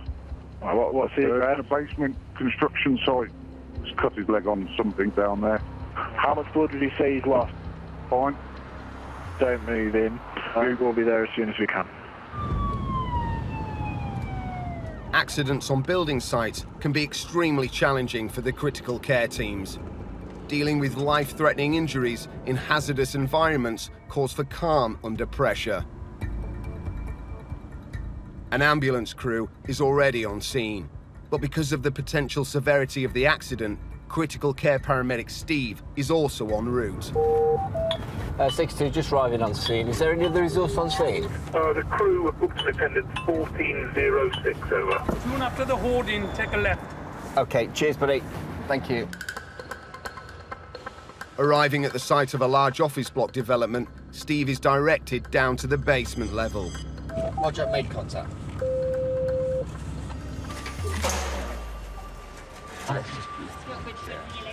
Let him lift up with his good leg. Don't want to. There we go. Shift it across onto here. 59-year-old Mark is being looked after by colleagues who bandage the wound with a towel to try and stop the bleeding. Step back, constantly. What, and that's... It's not really sharp, is it? Quite sharp? It's not even sharp, is it? It's just... Yeah. Mark was carrying some pipe when he fell 2 meters onto the end of a scaffolding pole, which has sliced into his calf, leaving a wound at least 2 inches deep. 6-2, just a brief update. Got 59. Can't get any signal around here, so... With no signal underground, Steve is unable to contact the regional trauma desk to ask them to alert the hospital that Mark may need urgent surgery. The ambulance crew carry him out to the back of the ambulance, where Steve can properly assess the wound. So how did you do it? Trying to take some pipe down, I just lost my footing. So you must have fallen down, because it's not that sharp, is it? But because, I suppose, with your body weight falling down, probably caused it to go through your car. Was it spurting, do you know, or...? Well, I didn't be spurting, but it was coming out pretty fast. Was it? He's already lost a pint of blood. If the wound is spurting, it means Mark might have cut a major artery. Just get ready, just in case it starts spurting. In Dudley, there are reports of a serious assault, a code red emergency. Sounds like there is somebody who's carried out potentially a serious assault and could well come back to this address, so don't really want to be in somebody's living room when somebody comes back with a weapon. Critical care paramedic Alistair McNeil is awaiting police protection before he can approach the house. 6-2 over. Paramedic police on scene. I'll go and have a look if they're happy. Once given the all clear, police give Alistair a brief assessment of the scene. It's 4:25 p.m. Hello. Are you all right? Have we got a large hole in the head or not? 2 males in here, yeah. One's got an injury to his mouth, looks like he's been smacked in the face. Right. And the other one's got the injury I can see is on his head here. Bit of a wound, maybe about that. Fair enough. Let's come and have a look at him then. Okay. Yeah, I'm very sorry. Right, folks, what's happened to you both? He's got it, I'll kick through the head. Okay. Push through the floor and into the head, yeah. Okay. Any weapons used on you? No. No? And is it literally just your heads that have been hit? Were you knocked out when this happened? Can you remember? Can't remember. All right. Harry says he and his son Alan were attacked on their way home from the pub, but no weapons were used. How much have you had to drink? Can you remember? Or do you know, Harry? How much have you both had today? Few cans. Look at my nose. Food sport. A drunken brawl is not usually a code red emergency, but Alistair is concerned by Alan's demeanour. And while you've been with him, has he been drowsy like this? Because he's a bit sleepy. Was he like that beforehand because of the alcohol? Or is this... He's concerned Alan may have concussion, a type of traumatic brain injury. I guess we're heading towards... Are we popping him to hospital? Yay, nay? I'd say probably yay, because of the drowsy, yeah. Which comes to you, Alan. Are we popping you down the hospital? You're a little bit drowsy with a little bit of a lump on your head. I'm all right. Yeah, the problem, Harry, is he's a bit drowsy, isn't he? While we're talking to you and you're aware, he keeps sort of nodding off to sleep. Yeah, I'm sound as a bar. We really are not going to win, are we? I don't think we're quite at a point where we can force. Because Alan is just about conscious, the law says Alistair cannot make him go to hospital. We'd really like him to get some attention in hospital. It is what it is, I'm afraid. Just can't make them go anywhere. If you can't wake him up at some point in the next hour or two, you need to call 999. Okay? Yeah. Anything that's giving you serious concern, we need to know and come back. Yeah? Make sure you ring us if something changes. Okay.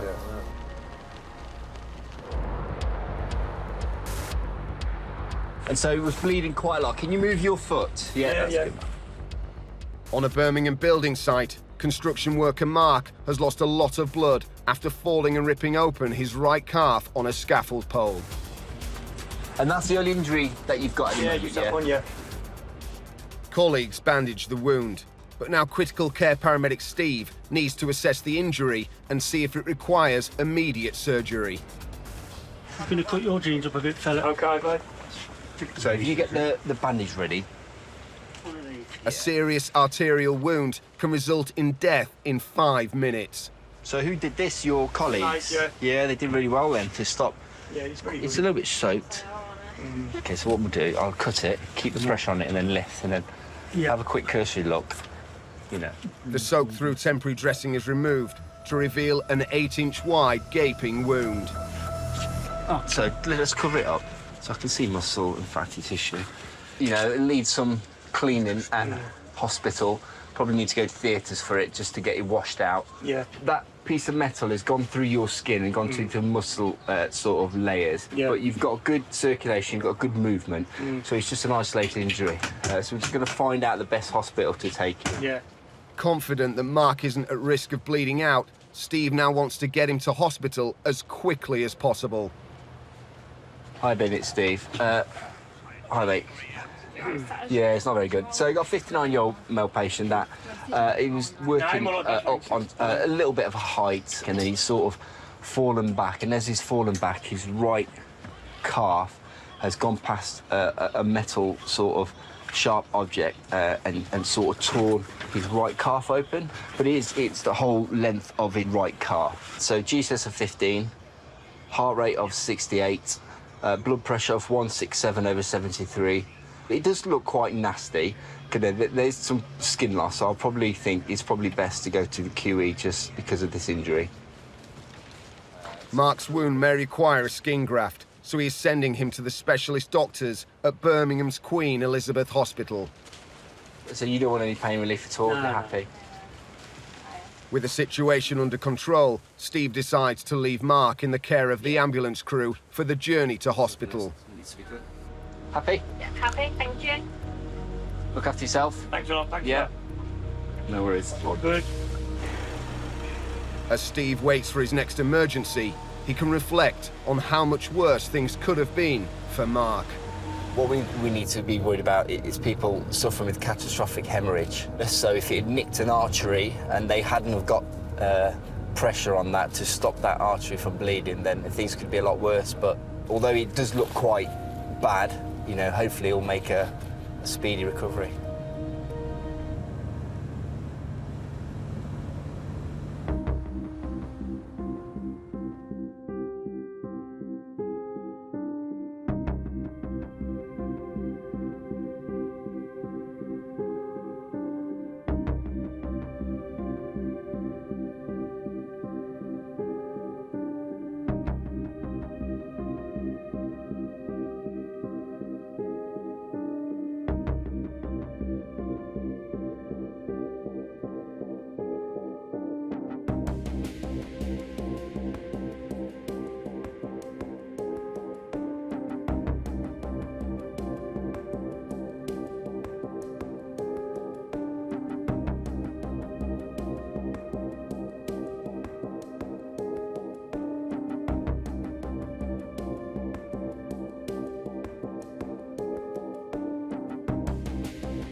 In the intense world of medical emergencies, One patient, 3 times stab wounds. there's nothing more extreme than a code red.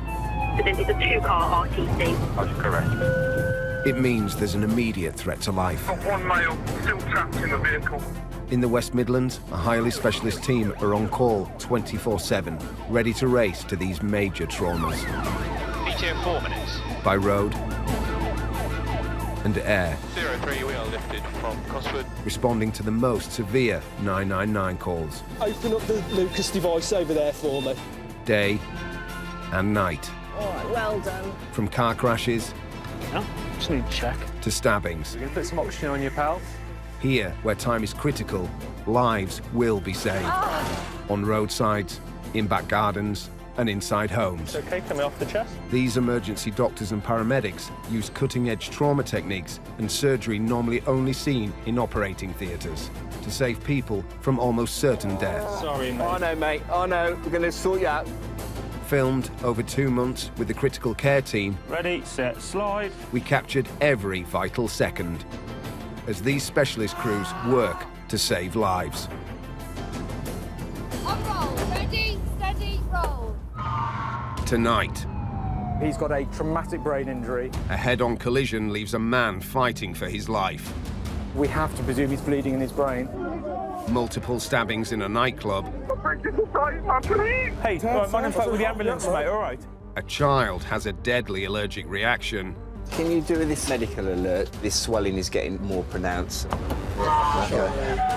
And a motorbike accident leaves a man in agony. We'll just keep it in mind, open pelvis.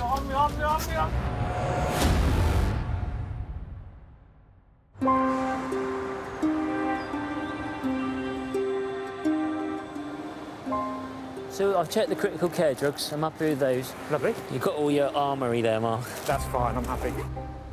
It's Saturday night in Oldbury, and Dr. Mark Nash and critical care paramedic Colin Apps are about to start a 12-hour shift.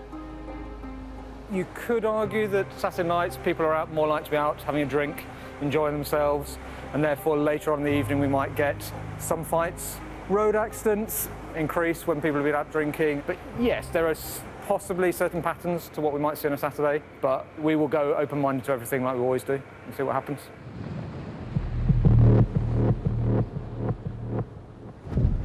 Ambulance service, is the patient breathing?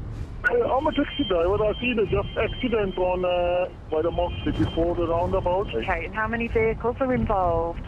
Just only one vehicle. Is there someone in there as well? Is the person breathing? 1 second. Hello? Hello, is the patient breathing and conscious? No. There's one patient, he's grunting, his hands are cold. Is he awake? No. Okay. Non-responsive. Is somebody starting CPR? Yeah. Is he trapped within the car? I think you'll need to take the roof off to get him out. We're coming on blue lights and sirens as quick as we can, okay? No, that's all safe, thank you. Police, fire brigade and the ambulance service are all en route to the scene.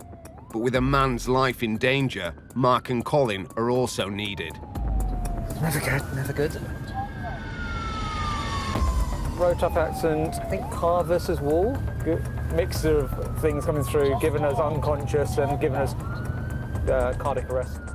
It's unclear if the driver has suffered a cardiac arrest and crashed his car, or his injuries are so severe that he has lost consciousness. Either way, he needs urgent critical care. Paramedic, please, some fire to my location. Sounds a bit panicked.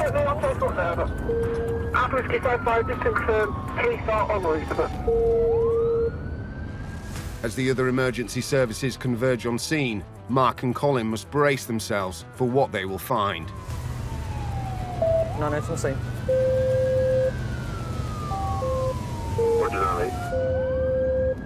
So there are cars in front of this thing, just be aware there's people there, yeah.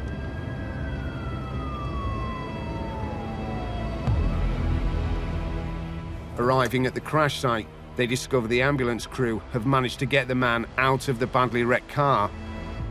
The dashboard is completely crushed and the horn still blaring. Guys, do you want to give some space so we can work with it, yeah? A large group of passers-by have gathered. Line across the car, GCS3. Okay. So we've ripped tonight. Cheers. On a massive heading. Right, okay, yeah. Okay, cool. The 38-year-old man was driving back from seeing a friend when his car left the road and hit a wall. Thanks for your help, guys. Just move that way. He is completely unresponsive. He has a hole in his skull and his brain is exposed. Don't worry about the collar, guys. We're gonna put a tube down him and go from there. Cole, do you want to do after drugs and yeah, go. The man's breathing is so faint, his heart could stop at any moment. Mark's only option to try and stabilise him is to put him into an induced coma so he can take over his breathing. From our point of view, we can do it here, can't we? I think we've got enough space here, haven't we? Yeah, we do it here and then... As they prepare to perform this major life-saving intervention... Guys, is there... I know he's got the wound on the one side of his head, but there's nothing on the other side, is there? No. Mark, they nearly got him strapped on, so we might as well just lift him up onto there. Yeah, absolutely fine. Mark and Colin know it's down to them and the crew to get him to hospital alive. Cole, you can just stay there and just rotate round, can't you?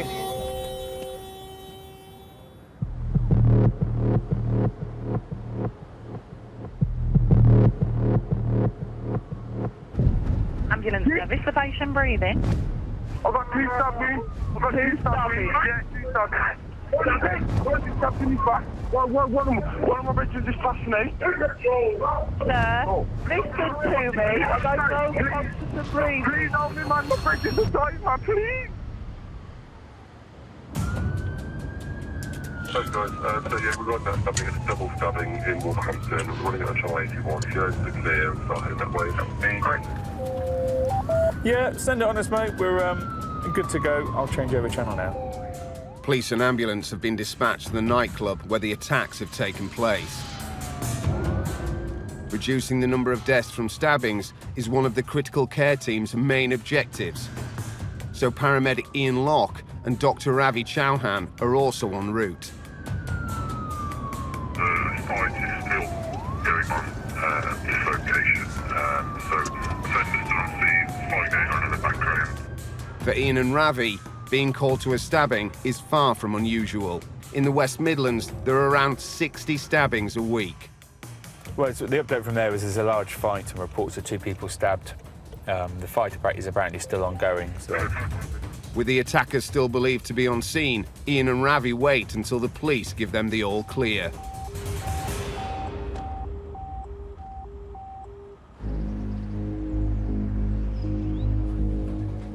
West Midlands Ambulance Service deal with around 1,000 casualties from road traffic incidents every year. I've lost count of the amount of fatal RTCs that I've been to in my ambulance service career. Rescuing the injured in these fast-moving, dangerous environments relies on absolute teamwork from police, fire brigade, ambulance and the critical care team. We've got 2 OMs running on this and a total of 3 DMAs and yourself over. Working with other services, you know, that it's not just like one person, it's just like everybody doing like a little bit. And actually, when you sort of step back and you see it all sort of unfolding, it is really good. And like they're like some of the best in the country, so you can't really ask for a better bunch to work with. Check the battery on this before we do anything else. Battery's full, that's good. 39-year-old Pete Edwards has been part of the critical care team for the past 2 years. Like all team members, his specialist training means Pete has the skills and equipment to treat critically ill patients, often making the difference between life and death. This is something that you'd see in hospital every day, you know, this sort of equipment, as are these ventilators that we have in this blue bag. You know, it's stuff that's frequently used in hospital, and it's now coming into the pre-hospital setting as well. This can be used to take away human error sometimes, or to free up a pair of hands. You know, you don't have to focus while this is doing what it's set up to do. You can concentrate on something else. So, quite handy.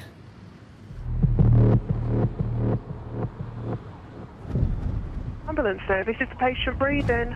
Yes, he is breathing. A motorcyclist has been thrown off his motorbike, literally in the other lane. His bike at the central reservation is actually in the opposite side of the road, going the opposite way. He's not moved since he's in October. No, and he's still in the other lane, he's still in the middle of the road. He is, yeah, he is. He's in the middle of the road, lying on the floor in the oncoming traffic. He is breathing, but he's in a lot of pain. He can't feel his hip. Pain in his right shoulder, right knee, right hip, and left knee. Has he taken his helmet off? No, we're having it still on. Yeah, is that good? Yes, leave the helmet on. A serious motorcycle versus car accident can be a code red emergency. An ambulance has been sent, but critical care backup is also needed. Minimal protection on a motorcycle. I mean, the head's obviously protected with a helmet, but the rest of the body's exposed, and even the helmet, I mean, with a decent enough impact, it'll still cause a really significant head injury. Some of the things we always look out for with a motorcyclist is a fractured pelvis, because that can be quite rapidly life-threatening.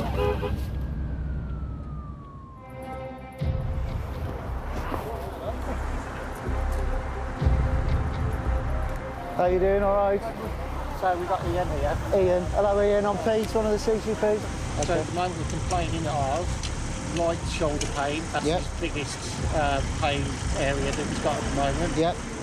Right hip, left knee. On the busy A34, a car caused 53-year-old wire fitter Ian to hit the curb, throwing him off his bike across the grass verge, narrowly missing the oncoming traffic. I know it's painful. I'm ever so sorry. We need to get you out of the cold. We're just going to lift you up, get you in the warm, we'll get you something for the pain, mate, all right? He's come quite a distance off his bike. The ambulance crew members have immobilised Ian's neck and spine. If he has broken his back, moving him risks damaging his spinal cord and leaving him with permanent disabilities. I'm just going to let control know what's going on from the scene. 7062. Number of patients is 1 motorcyclist. So far complaining of pain in his right hip and right shoulder. We're just going to get him on the vehicle. We'll do a proper assessment once on board and get you an atmos shortly. Cheers. You all right, mate? Do you know him? Is it your dad? He's all right, OK? We've just got to have assessed. He's been knocked off his bike, but he's talking to us, he's conscious. Ian's concerned son has arrived on scene. He was called by one of the witnesses to the accident. Don't worry, we're going to look after him, all right? And we'll get him sorted. Ian, mate, where's the most... The slightest movement has Ian screaming in agony. The signs are this could be a very serious injury. At the moment, I'm concerned about his pelvis because he's complaining some pain in the hip on the right side. If anybody's in a position to start while they're stripping off, get some obs. Charlie, OK. We'll just keep it in mind, open pelvis. An open book fracture of the pelvis is one of the deadliest injuries because the pelvis contains major blood vessels, which if damaged can lead to significant blood loss and cause the patient to go into shock and die. Yeah.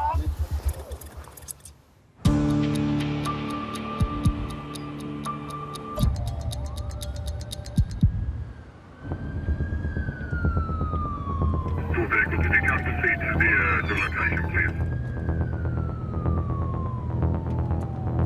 Lots of flags. Critical care paramedic Ian Locke and Dr. Ravi Chauhan are en route to a multiple stabbing. A fight has broken out at a crowded nightclub, leaving 2 victims in its wake. Right, back away, or we're not going nowhere, yeah? The scene is too dangerous and volatile for our crew to continue filming, but Ravi's body cam keeps recording the unfolding drama. Cheers, mate. All right, thanks, mate. Despite the danger to themselves, Ravi and Ian know if they don't treat their patients quickly, they could die. He's got 2 stab wounds to his lower back. OK, yeah. There's one with a single stab wound to the upper thorax at the back. OK. There. Buddy, hey, my name's Pat with the ambulance, mate, all right? Just have a little seat for me, just so we can have a look, mate, all right? A single knife wound can sever a major artery, causing death within 5 minutes. I am blessed, man. I am blessed. Not blessed, man. Not blessed. I'm talking here. I'm blessed here. I can walk. I can walk. I'm blessed. I can go home. I'm blessed. Sir. I can go home. I'm blessed. 2, there and there. I know. OK. Just sit here for a second. Just sit here. All right. Just lean forward. Put a little dressing on your back, all right, mate? I'm all right, mate. Yeah, but... No, you're not. You just... Ian needs to check the first victim to determine whether his wounds are life-threatening. All right, just relax for us, mate. OK. But it's a tense and aggressive situation. You don't stab me though, my fucking mum got you off, that's all. Right, not now you won't. Not now, buddy, not now. Just relax, all right? Just look, just listen to us. Just sit down, all right? Let us just do what we need to do, all right? The man has 2 stab wounds and needs hospital attention, but Ian's assessed his life isn't in immediate danger. You need to go to hospital, mate. You need to go to hospital, all right. You do, mate, you do. Yeah, we're just going to go and look at him, mate. They move on to find and assess the other stab victim. You all right, mate? Okay, fair enough. Yeah, what's happened? So he's got stabbed right now. Okay, fine. Just take this off for a second, mate. Whoa, wait there, what? Huh? Just 1 second, please. Yeah, just take the whole thing off. Yo, who's that? First aid ambulance. You can't be touching me like that. Calm down, man. Just relax. Boss, you can't be touching me like that. Okay, all right. Calm down. The wound is close to both heart and left lung. At the very least, there's likely to be internal bleeding. Just sit back for a second. I can't. Yeah, I need to just have a look. Buddy, let him do his job. He needs to. He's an ambulance, man. He's checking that you've got no other injuries. All right. Are you finding it difficult to breathe? I can't breathe. Okay. All right. I'm sorry. That's all right. Sorry, I need you to sit back for a second. Whoa, wait there. No. Boss, it hurts. Okay, it hurts on this side, yeah? Hurts. Okay, take a big breath in. I ain't from baby. Okay. The wound may only be an inch wide, but Ravi knows it could have caused significant damage. Keep that on for a second. You all right walking out? I don't know. All right, I'll get you a chair. If you get a chair, mate. He's got a left side. Okay. He's got worsening, like surgical emphysema, starting to swell around his back. Okay. Ravi suspects the knife has punctured his patient's lung, a potentially fatal condition that could cause respiratory failure. Listen, what I need you to do, I need you to get into this chair. Right, we need to get into the ambulance quickly. All right. All right. Sit back. 2 stab wounds, here and here. 1 stab wound right arm. Issues, he's been GCS15 throughout. Last blood pressure was that. He's had a gram of TXA, he's got IV access there. He needs to go on the back, he needs to go up to QE. I'll get some fluids and keep an eye on him. Outside, Ian hands over 1 victim with multiple stab wounds to the ambulance crew. Should we go with our one? Both he and Ravi will travel in the other ambulance with the more seriously injured victim.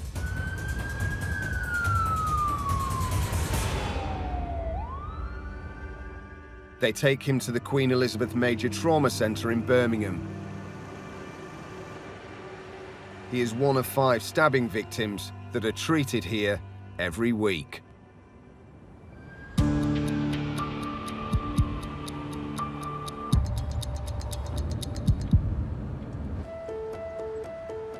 I'm feeling a little bit precious this morning. Starting his first shift back from holiday is critical care paramedic Ryan James. So I'm hoping for a nice little relaxed shift, ease myself back into the working week. But you know, I would think with my luck, we're probably going to be pretty busy. Because it's always the case, isn't it? If you want a nice ease back into your working week, then it's never going to be. 7062. Just checking you there, you're checking all of that business over. Yep, I'm here, matey. Good to go. Look after me today. It's my first day back off my holiday. For safety.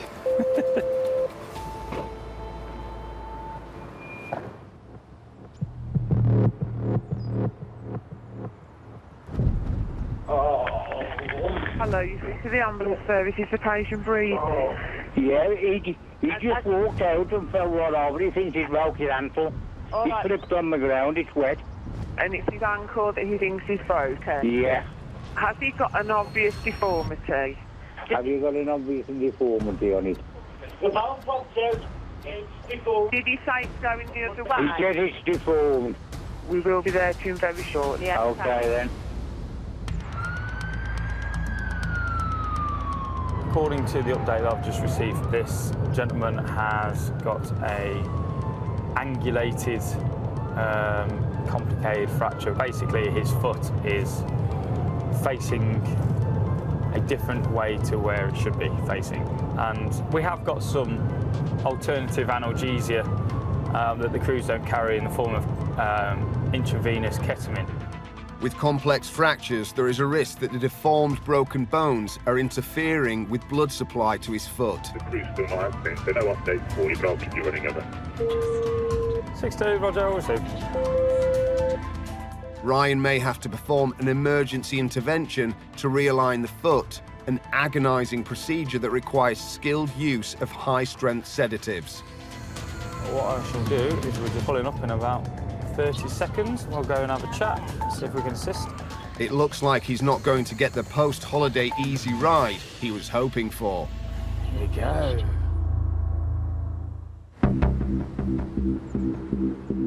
The critical care team and Midlands Air Ambulance serves a population of over 6 million people. Coverage of 13-year-old male, jumped query fallen from an upstairs window. It was set up following a study on trauma survival rates that found providing hospital-level care and decision-making at the roadside could save more lives. Bringing the hospital to the patient, that has a really high impact on patients, such that you can get them to hospital in a much stronger and more stable position than they would otherwise have been.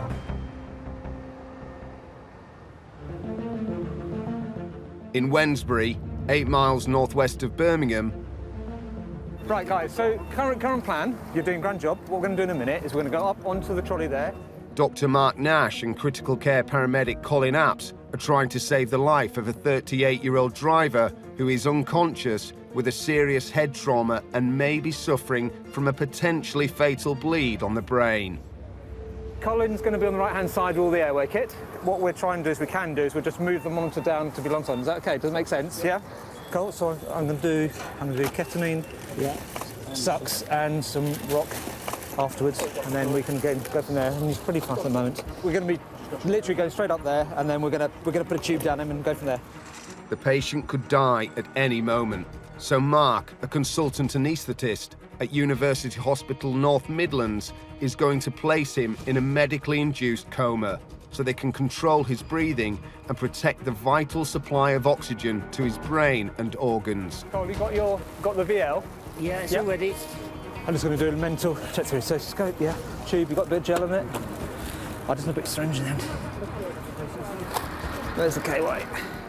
Suxamethonium and rocuronium are two fast-acting muscle relaxants that will temporarily paralyse the man's muscles. A mechanical ventilator will then breathe for him. Just pop them on his chest for now, we don't need them taped in. Are you ready to lift and come onto here? So just come round and spin round. Yeah, head there. With the help of one of the bystanders, an off-duty paramedic, the crew lift the man onto the stretcher to carry out the procedure which is normally performed in a hospital. Get more free. Hold on, just take. Left foot. You happy at the top end? Yeah. Cool. Put a blanket over his chest if we can. Have we got access yet? We need 2 lots of IV access then. Let's have a look at his eyes. In the dark, by the side of the road, Mark can't afford to make any mistakes. So before he administers the powerful drugs, he checks to see if there's been any change in his condition. Definitely eyes 1, verbal 1, and then it's just motor is varying. I'd say if anything he's doing abnormal flexion, isn't he? Right, monitor-wise, just want to look at the monitor. So just run back on. So we've got ECG on. I'm about to try and do blood pressure again because we've not really seen one at all. He's a bit cold, isn't he, unfortunately? Just doing a blood pressure at the moment. Is he fighting on that arm, or is it just... Yeah, trying to take the mask off, I think. No, just think about the blood pressure, why it's going... The man's condition is deteriorating. He has an irregular heartbeat and low blood pressure. I think we're going to have to work pragmatically on what we've got, Cole. Right, it's struggling with the erratic rates. He's going to do something very strange with us in a minute, Cole. Yeah. He could go into cardiac arrest at any moment. They need to act fast. Guys, for those of you who haven't seen him before, in a minute he's going to have a bit of a twitch as the paralysis kicks in. I'm going to pop the tube down. Okay. Right, ready. Time check. You happy, Cole? Yeah. Yep. Quarter to. Yep, quarter to. Yeah, I think everything's very cold. It's a heart. Right, this is going to be a token 50.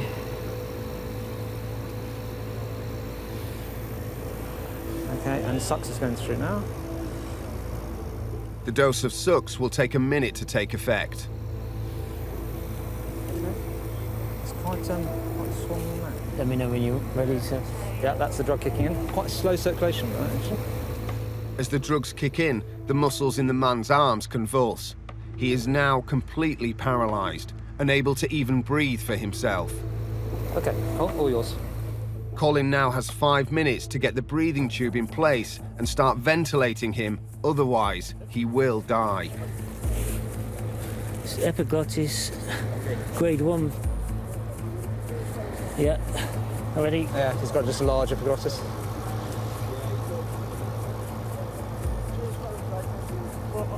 Okay, bougies through, ready for the tube. The effect of the paralysing drugs lasts for less than 30 minutes, so it will need constant monitoring to avoid any conflict between his body's natural breathing and the ventilator. Just hold the tube for me, mate. We'll go with 820 at the teeth. Okay, got the tube. Yep, tube. Bougie out. Okay, right. There you go. Yeah, got good movement. Okay, I'm coming off the cricoid. I'm going to give him some rock because I can feel him moving already. So you'll have the top tube hold on. Colin will squeeze air into his lungs manually until he can be attached to the ventilator. The rock's in. Okay, happy? Yeah. If we can start wrapping him up. So have your fluids at the top there, aren't you? Yeah. So let's start keeping the warmth in if we can do. Suction can come away. Yes. Right, happy there, Cole? Yeah. Thank you. Yeah, thank you. Guys, anyone seen anything we've missed? So we're happy, airway secure, we're breathing nicely. We are. Okay, Sats are still very erratic. I don't think we can make any comment on that at the moment, it's too cold. Right, we'll get him on the ventilator as soon as he's in the back of the ambulance then. You ready? Well, how far is it to QE from here? 20 minutes. Mark and Colin will travel with the patient to provide critical care throughout the journey. So, male, unclear of the mechanism. There seems to be cars involved. Mark updates controls so they can alert the hospital. He has, looks like an open brain injury. As far as we can see, there's an injury to his back of his head, which definitely was a flap of skin, and so he's got a traumatic brain injury. So we have to presume he's bleeding in his brain. So he's now been RSI'd. ETA, I think we're going for 15 minutes. We'll say 15 minutes. 15 minutes out, Mark administers another dose of the muscle relaxant combined with a sedative. At this moment in time, we don't want him to be straining against any of what we're doing. We just want to keep it nice and steady and flat. The numbers we've got on the screen are perfect for us at the moment, and so if we can keep him just the way he is until we get to hospital, then that's better for us, better for the patient. They can then reassess. Once they've got the scan, they can make a decision what they're going to do after that. Arriving at hospital, time is critical. The man is taken directly to the emergency doctors. That patient there, the longer he went without his airway being protected and us controlling the oxygen and the carbon dioxide levels, the more damage that potentially could happen to his brain. And what we hope is that by doing that early intervention, a good 45 minutes before he got to hospital, we hopefully helped stabilise him a bit and made a difference. And that is our bread and butter, to go to the sick patients, work with the crews on infrequent events for them, but frequent for us.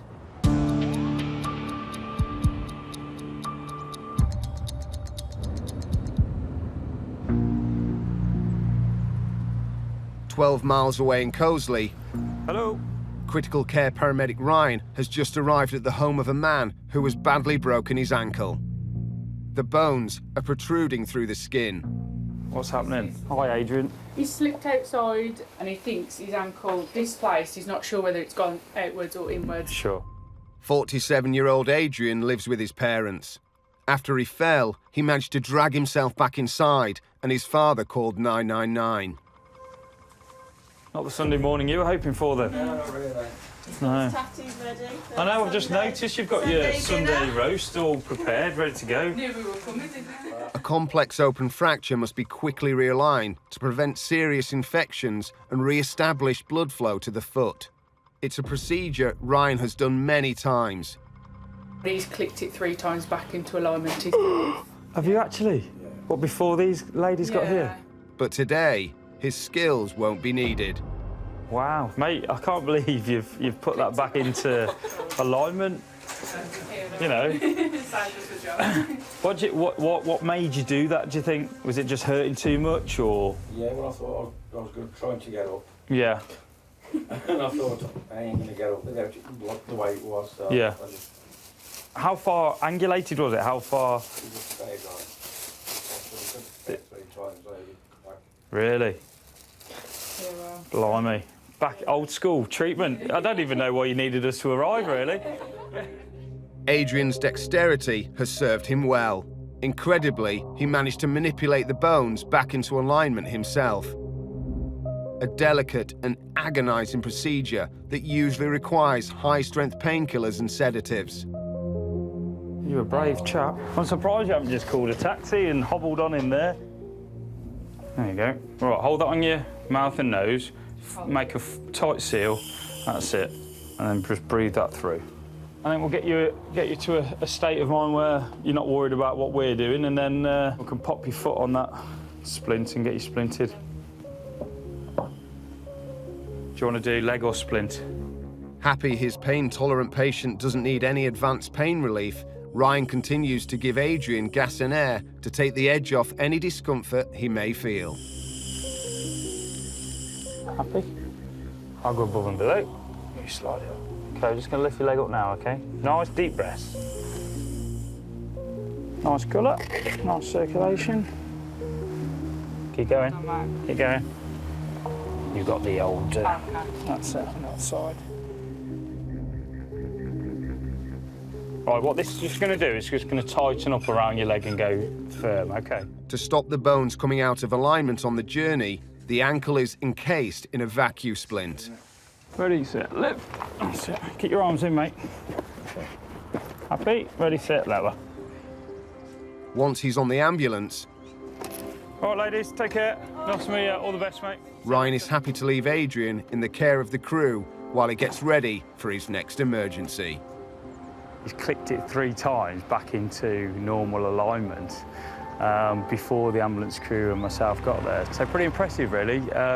Strength of determination of Adrian to be able to have done that to himself, you know, is commendable. You don't see that very often.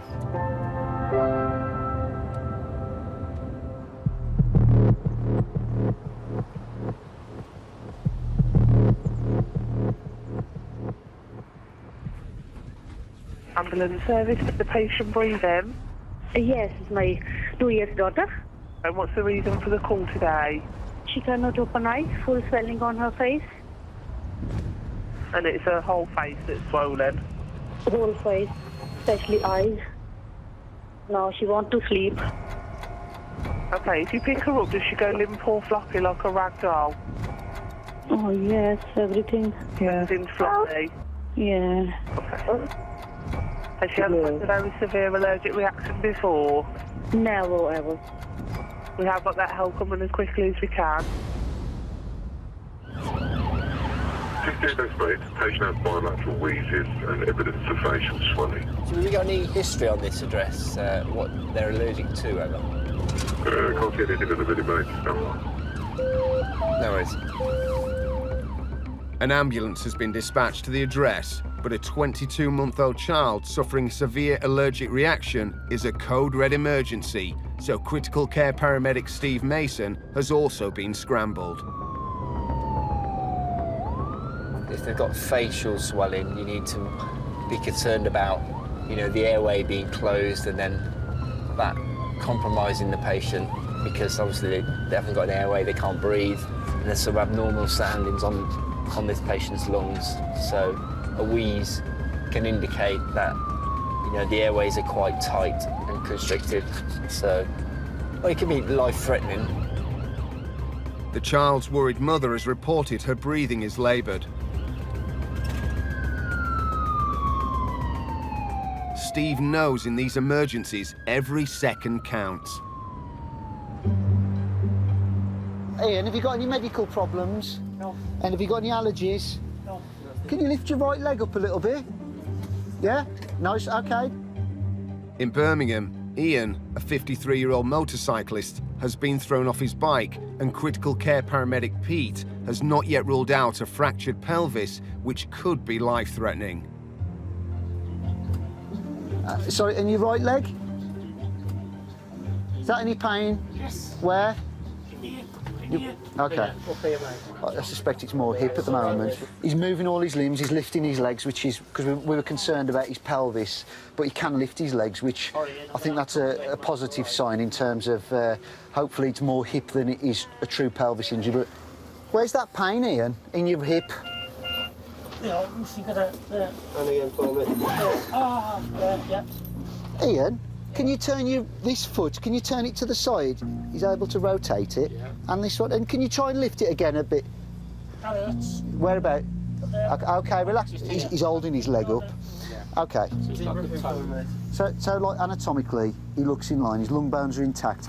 So if anything, since the time we've been with him, his heart rate has actually gone down. Yeah. So I think if that was pelvis and he was bleeding, his heart rate would go up potentially. He'd look pale and sweaty. He's not. He can lift both legs, and I think the pain is more on the side. So I think that's more hip than it is a open pelvis. Pete doesn't think this is a life-threatening open book pelvic fracture, but without the benefit of an X-ray, he can't rule out any other fractures. That's it. Okay, there's probably there's another one out. Yeah. Which one, right? Ian's right arm and shoulder are giving Pete cause for concern. Bear with us, Ian. Is it the shoulder, Ian, that's the worst? Ian? Yeah. It's the shoulder, yeah? You have to excuse my language, but I ain't gonna be quiet with it. All right. Ian, bear with us. We're going to get you some pain relief as soon as we can get to one of your arms, mate, all right? I mean, just in his position, yeah, it looks lower than the left shoulder at the minute. He's got severe pain in his right shoulder, so I suspect he's got a fracture dislocation somewhere there. No. Details of how the crash happened will help Pete understand his chest and shoulder injuries. Rough idea, Ian. Do you know how fast you were going when you collided with a car? No. And did you go through the air or did you slide across the floor? No, I hit the cone. As soon as I hit the cone, I lost it. Hit the cone, hit the curb, and then I just fell off the bike. So you've just fallen off, you didn't go like flying through the air, you don't? Yeah, hit the curb or I just slid. And it sent you up in the air, did it? Yeah, you can see I don't know whether it went over the handlebars or I just couldn't save it. Okay, no worries. You can see the scrape marks, as I say, on the road. Take a big deep breath in for me. And out. Ian's breathing is normal, but he has a suspected dislocated shoulder and a hip injury. Can I just confirm that with you? IV paracetamol 07-2021. Yeah. All right. Okay. And we found no other injuries, have we? No. Pete contacts control, who will alert the hospital of Ian's arrival. So yeah, what I'll probably do then, we'll send him to Sandwell, and I think I don't need to travel. Bye-bye. Okay, I'll leave you to it. All right, nice. Thanks a lot. All the best, Ian. Take care. See you now. He did have a lot of protective gear on, which is a good thing, but we still have to be really cautious about injuries and, have a high suspicion. We're a bit concerned about his pelvis, but what we class as a true life-threatening open pelvis fracture, I think that's unlikely in his case. If he's got a shoulder dislocation or a fracture, we're going to get him to the nearest hospital, which is a trauma unit, so they'll be able to deal with him.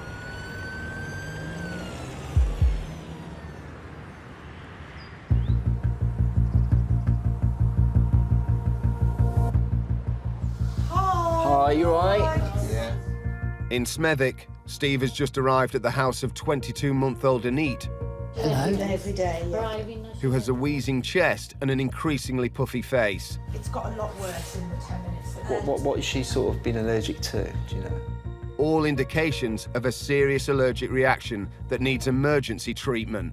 The only thing that she's had is Weetabix. Weetabix, okay. We don't know anything else to, obviously, what it could be, but she had Weetabix last week and was fine, wasn't she? Every day she had Every day, yeah. Rivina she had every day, so both things normal, Okay. never. Has this happened before at all, or? No, my No. other daughter had this reaction before because she had a reaction from nuts, but not she, never had. Okay. After her usual breakfast, Anit's face started swelling and she became worryingly subdued, so her mum rang 999. So we're happy with her sats at the moment. Yeah. So I think what we'll do, because unsure what's going on, if we just head to the children's now, yeah. Although Anit seems very calm, allergic reactions in children can quickly escalate from mild itch to life-endangering anaphylactic shock. We'll just take her in. I just said it is quite a bad reaction, though. Okay, jump on. So there's nothing to worry about, Mum, okay? We're just going to take him to the right hospital, just for be assessed, okay? Okay. Yeah, whenever you're ready, yeah. Can you sit there, please, Mum? Is that okay? If her condition worsens, the best place for Anit to be is in hospital. So Steve decides to get her there as quickly as possible with minimum fuss and intervention. Oh, dear me. Can you do this medical alert, please? He will make the 3-mile journey to the nearest children's unit with Anit, calling control to prep the hospital for her arrival. A 22-month-old.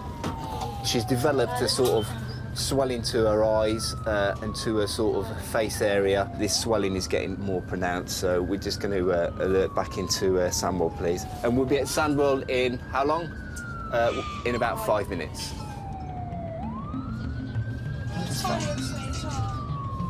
And this is unlike her to be nice and calm like this. Yeah, so her eyes have developed since I've been here a little bit, yeah. It's developed quite a bit. Yeah. She just looks a bit uncomfortable with all the itching.